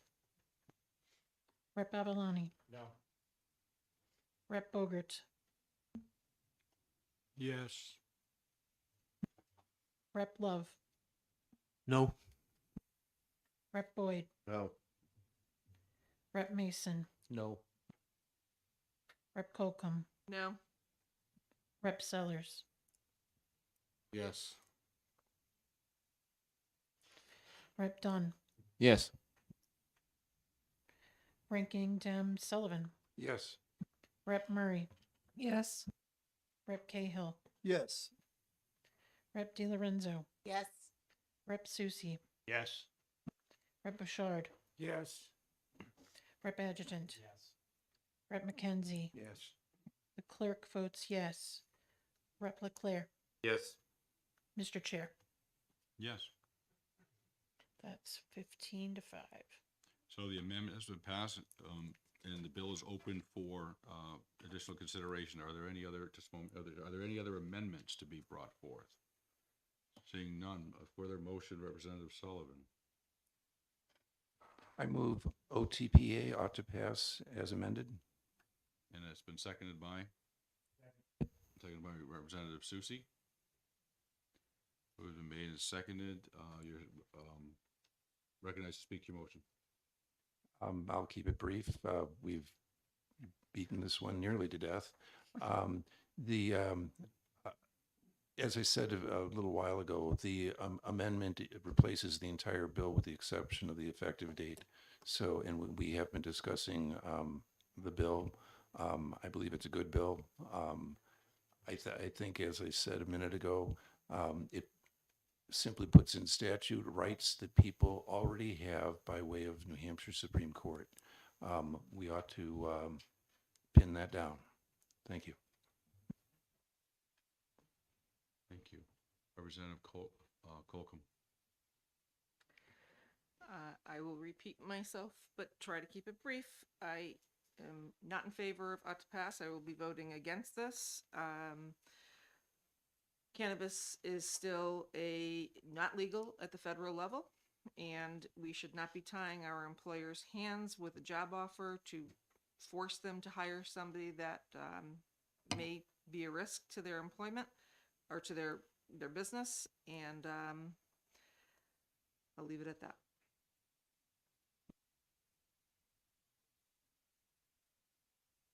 Am I missing? I am a supporter of therapeutic cannabis use for a lot of reasons. I know how it's helped individuals. Former state representative, who is a friend of mine, who was one of the individuals who worked very hard on this bill. I sat down with him last Friday night.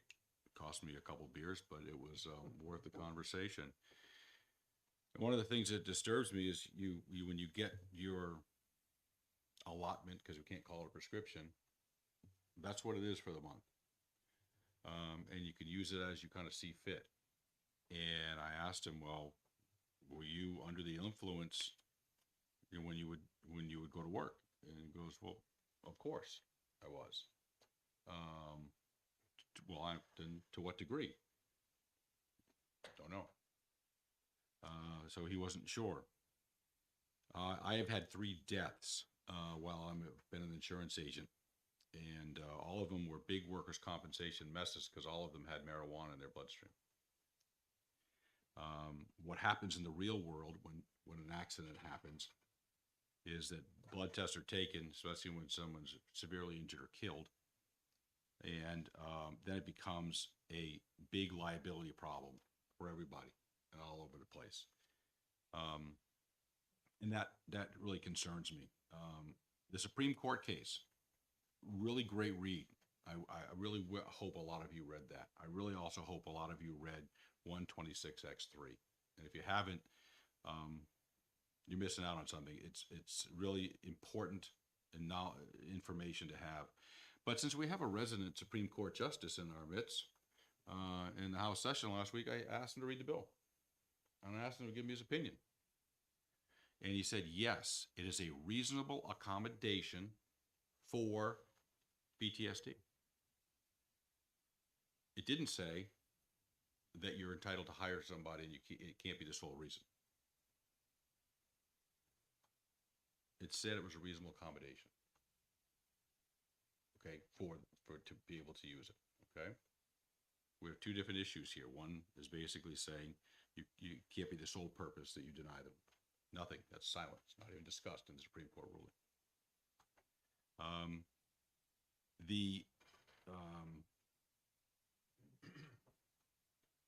The fact that you're not allowing certain companies to say, no, we don't allow that here, I have a problem with. Because the amendment which I just voted for, if I'm going to try to be consistent, excludes emergency medical services, law enforcement, public safety, firefighters. Why? Why did they get it?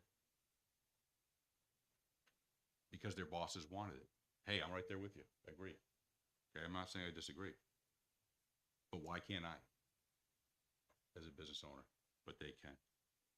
Federal contracts, I agree, has to be in there. Why? It's against the law. Federally, it's against the law.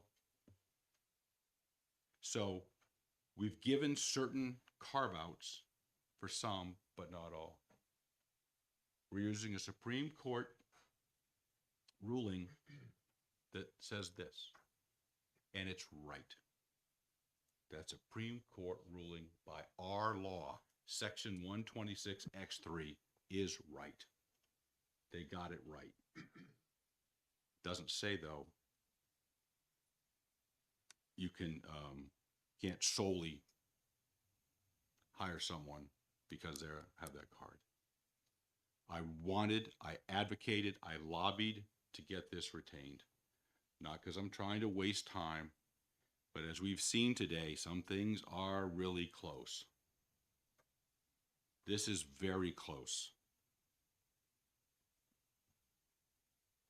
But you can't give it to some and not the others.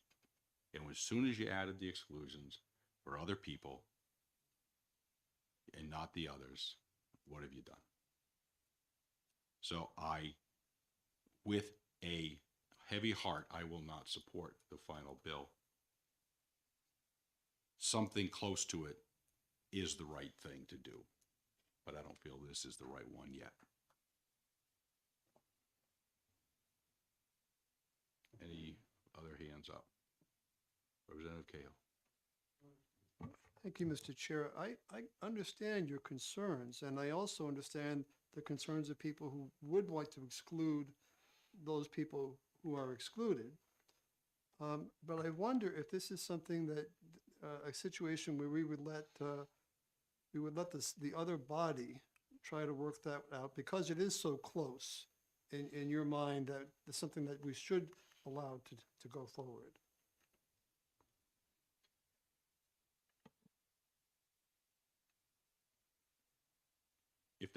If that had been afforded to me on other things, I would have done that. But we have a job here to do it, and I'm going to do it. And my opinion, this is what I think could happen. You know, let's not talk about policy. Let's talk about politics. All right. This is going to come out of here 10 to 10 probably. It's going to go to the House floor. Who knows? The House overwhelmingly passed marijuana a couple weeks ago. They may be right along with this one. Don't know. Then it goes to the Senate. How divided the House is, how divided the committee is, how it goes to the Senate versus coming out of the House unanimous on the consent, I don't know what's going to happen over there. We all know what happens with the Senate at the end of the term. We're going to yank a budget out. We're going to send it over to them. Are they going to have time to want to deal with it? I don't know. That's the political realization of the situation we're in. I would rather we get it done right. And I'm not trying to kick this can down the road. We have made agreements at OSHA. Well, I'm not saying we made agreement on this, but Representative Sullivan and I have agreed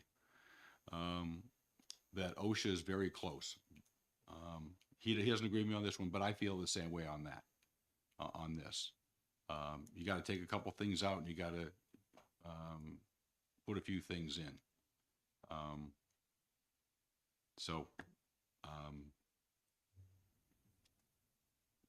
As far as I'm concerned, whatever the committee wants to do, the committee is going to, but my vote today, unfortunately, is going to be no.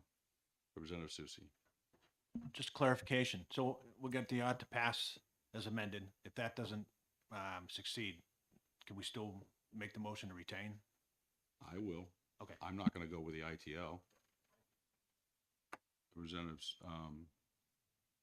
Love. Just for clarification, Mr. Chair, you mentioned about a monthly allotment, and we just passed a bill that's going to allow 8 ounces of marijuana to be in your possession. That far exceeds any monthly allotment. I'm just guessing that would. And also, we've heard testimony about that marijuana can be engineered to work on one disease and not get you high and that high or whatever. And because we passed this bill and it's going to be allow for homegrown, so the engineering of the cannabis is not going to take place. Once again, this can of worms that we're opening up, I can't vote for it. Representative Adigin, followed by, oh, sorry, I don't see another one. Representative Adigin. Thank you, Mr. Chairman. I would disagree with the idea that the bill is very close. I happen to believe that it's there. Um, like I referenced earlier, it has the same language that pertains to all other non-discrimination bills. Um, a lot of our civil rights legislation in the United States doesn't say you have to hire X member of a protected class. It says that member being a protected class is not the reason why you can't hire them. If there are other factors, then you're not allowed to hire them. We've had the discussion about job performance. You know, if somebody drives a forklift into a wall or performs their job not well, that is subject for termination. It just can't be the sole reason is that they're a card carrier or they have a positive drug test for cannabis. This bill we've had for 2 months. The bill went to a subcommittee. I think the subcommittee had a good look at it. This amendment was produced. So I would hope that we could send it ought to pass in lieu of a retained motion.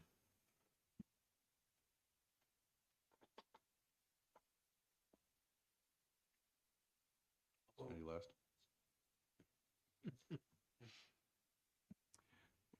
There's a motion on the floor, ought to pass with amendment. It's been made by Representative Sullivan, seconded by Representative Susi. We've had the discussion. If you're in favor of the bill as amended, you will be voting yes. If you're against, you'll be voting no. Madam Clerk, please call the roll. Vice Chair Seaworth, No. Rep. Avaloni, No. Rep. Bogert, No. Rep. Love, No. Rep. Boyd, No. Rep. Mason, No. Rep. Colcom, No. Rep. Sellers, No. Rep. Dunn, No. Ranking Dem Sullivan, Yes. Rep. Murray, Yes. Rep. Cahill, Yes. Rep. DiLorenzo, Yes. Rep. Susi, Yes. Rep. Bouchard, Yes. Rep. Adjutant, Rep. McKenzie. Yes. The clerk votes yes. Rep. Leclerc Yes. and Mr. Chair. No. That is a 10-10 vote. Representative Susi, you have a motion. Yes, sir, Mr. Chairman. Motion to retain. Motion on the floor is to retain, seconded by Representative Susi. Excuse me, Representative Sullivan. Representative Susi, you have you're recognized to speak to your motion. Thank you, Mr. Chairman. So I sat on the subcommittee, and there was some great conversation between the four of us, and we had a few days where we had a couple other people. I would agree that I think this bill is very close, and I'm going to say this because, and not that I think we should do other things or do this because other places do it, but there's 25 states that currently do this. So I think somewhere along the line, I think we can find a solution to help the people that are on therapeutic cannabis program. And I look at it in some of the conversations that we had during the subcommittee, and I kept re-emphasizing the fact that I understand everybody's opinion and I respect everybody's opinion, but I don't really think that the people on the therapeutic cannabis program, and not all, there may be some, but I don't believe it's people that are trying to abuse marijuana, because I can tell you in New Hampshire, if you want marijuana, you can go to the 3 states surrounding us. You don't have to get a therapeutic cannabis card. So it is everywhere. Do I think the bill that, legalization is going to happen here? Who knows? But at the end of the day, I truly believe that therapeutic cannabis program is to alleviate some of the anxiety of people that may have, may use opioids and are trying to get off using those opioids. And this may be a better way for them to do it. And I understand people's feelings and anxieties toward, what happens at work. 29 years in the fire service, seen many accidents, DWIs, accidents that were caused by alcohol, accidents caused by drugs. If anybody in here thinks for 1 second that this is not happening right now, I have news for you. It's happening in almost every industry out there. So retaining the bill, I think, is a good idea. I think it needs some tweaks. I think we can work on it. Like I said, if 25 other states across the country can do this, I think New Hampshire can find some common ground between all of us to try to get a good bill passed. Thank you, Mr. Chairman. Representative Adejan. Thank you, Mr. Chairman. I'm going to oppose retaining. I just want patients of the therapeutic cannabis program to be able to go to work and support themselves, because the alternative is they're going to end up on the state unemployment system. And I would just oppose retaining.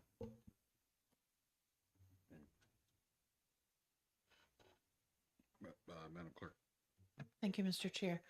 I'm going to join him in that vote of no, because I think that it should go to the House floor with no recommendation.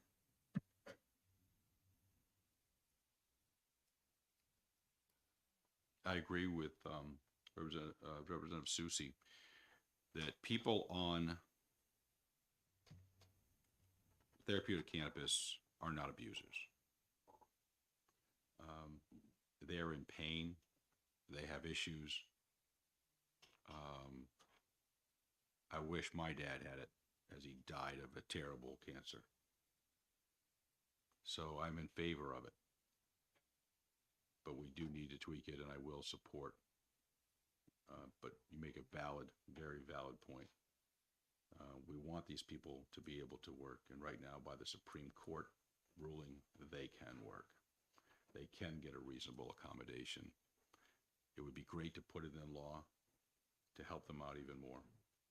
I hope we can do that in over the summer months. Seeing no other hands, if you're in favor of the retaining the bill, you vote yes. If you're opposed, you'll vote no. Madam Clerk. Vice Chair Seaworth, Yes. Rep. Avalani, Yes. Rep. Bogert, Yes. Rep. Love, Yes. Rep. Boyd, Yes. Rep. Mason, Yes. Rep. Colcom, Yes. Rep. Sellers, Yes. Rep. Dunn, Yes. Ranking Dem Sullivan, Yes. Rep. Murray, No. Rep. Cahill, No. Rep. DiLorenzo, Yes. Rep. Susi, Yes. Rep. Bouchard, Yes. Rep. Adjutant, Rep. McKenzie. Yes. The clerk votes no. Rep. Leclerc, Yes. Mr. Chair. Mr. Chair, Yes. sorry for that promotion momentarily. Thank you. That's a 16-4.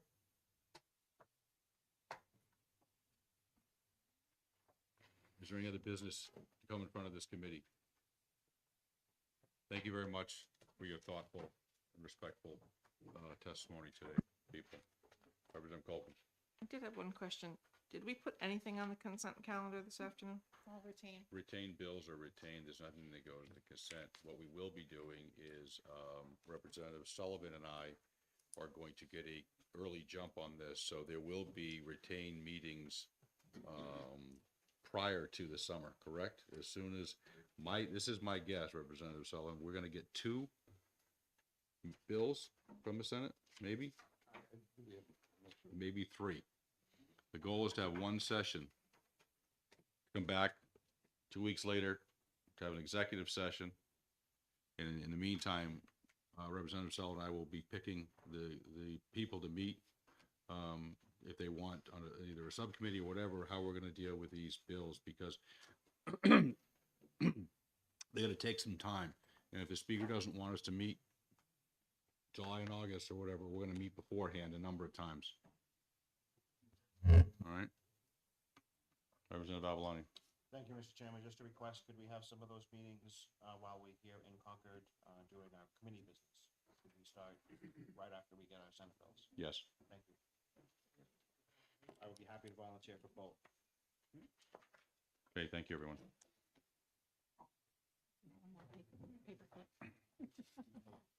And And the clerk, you need to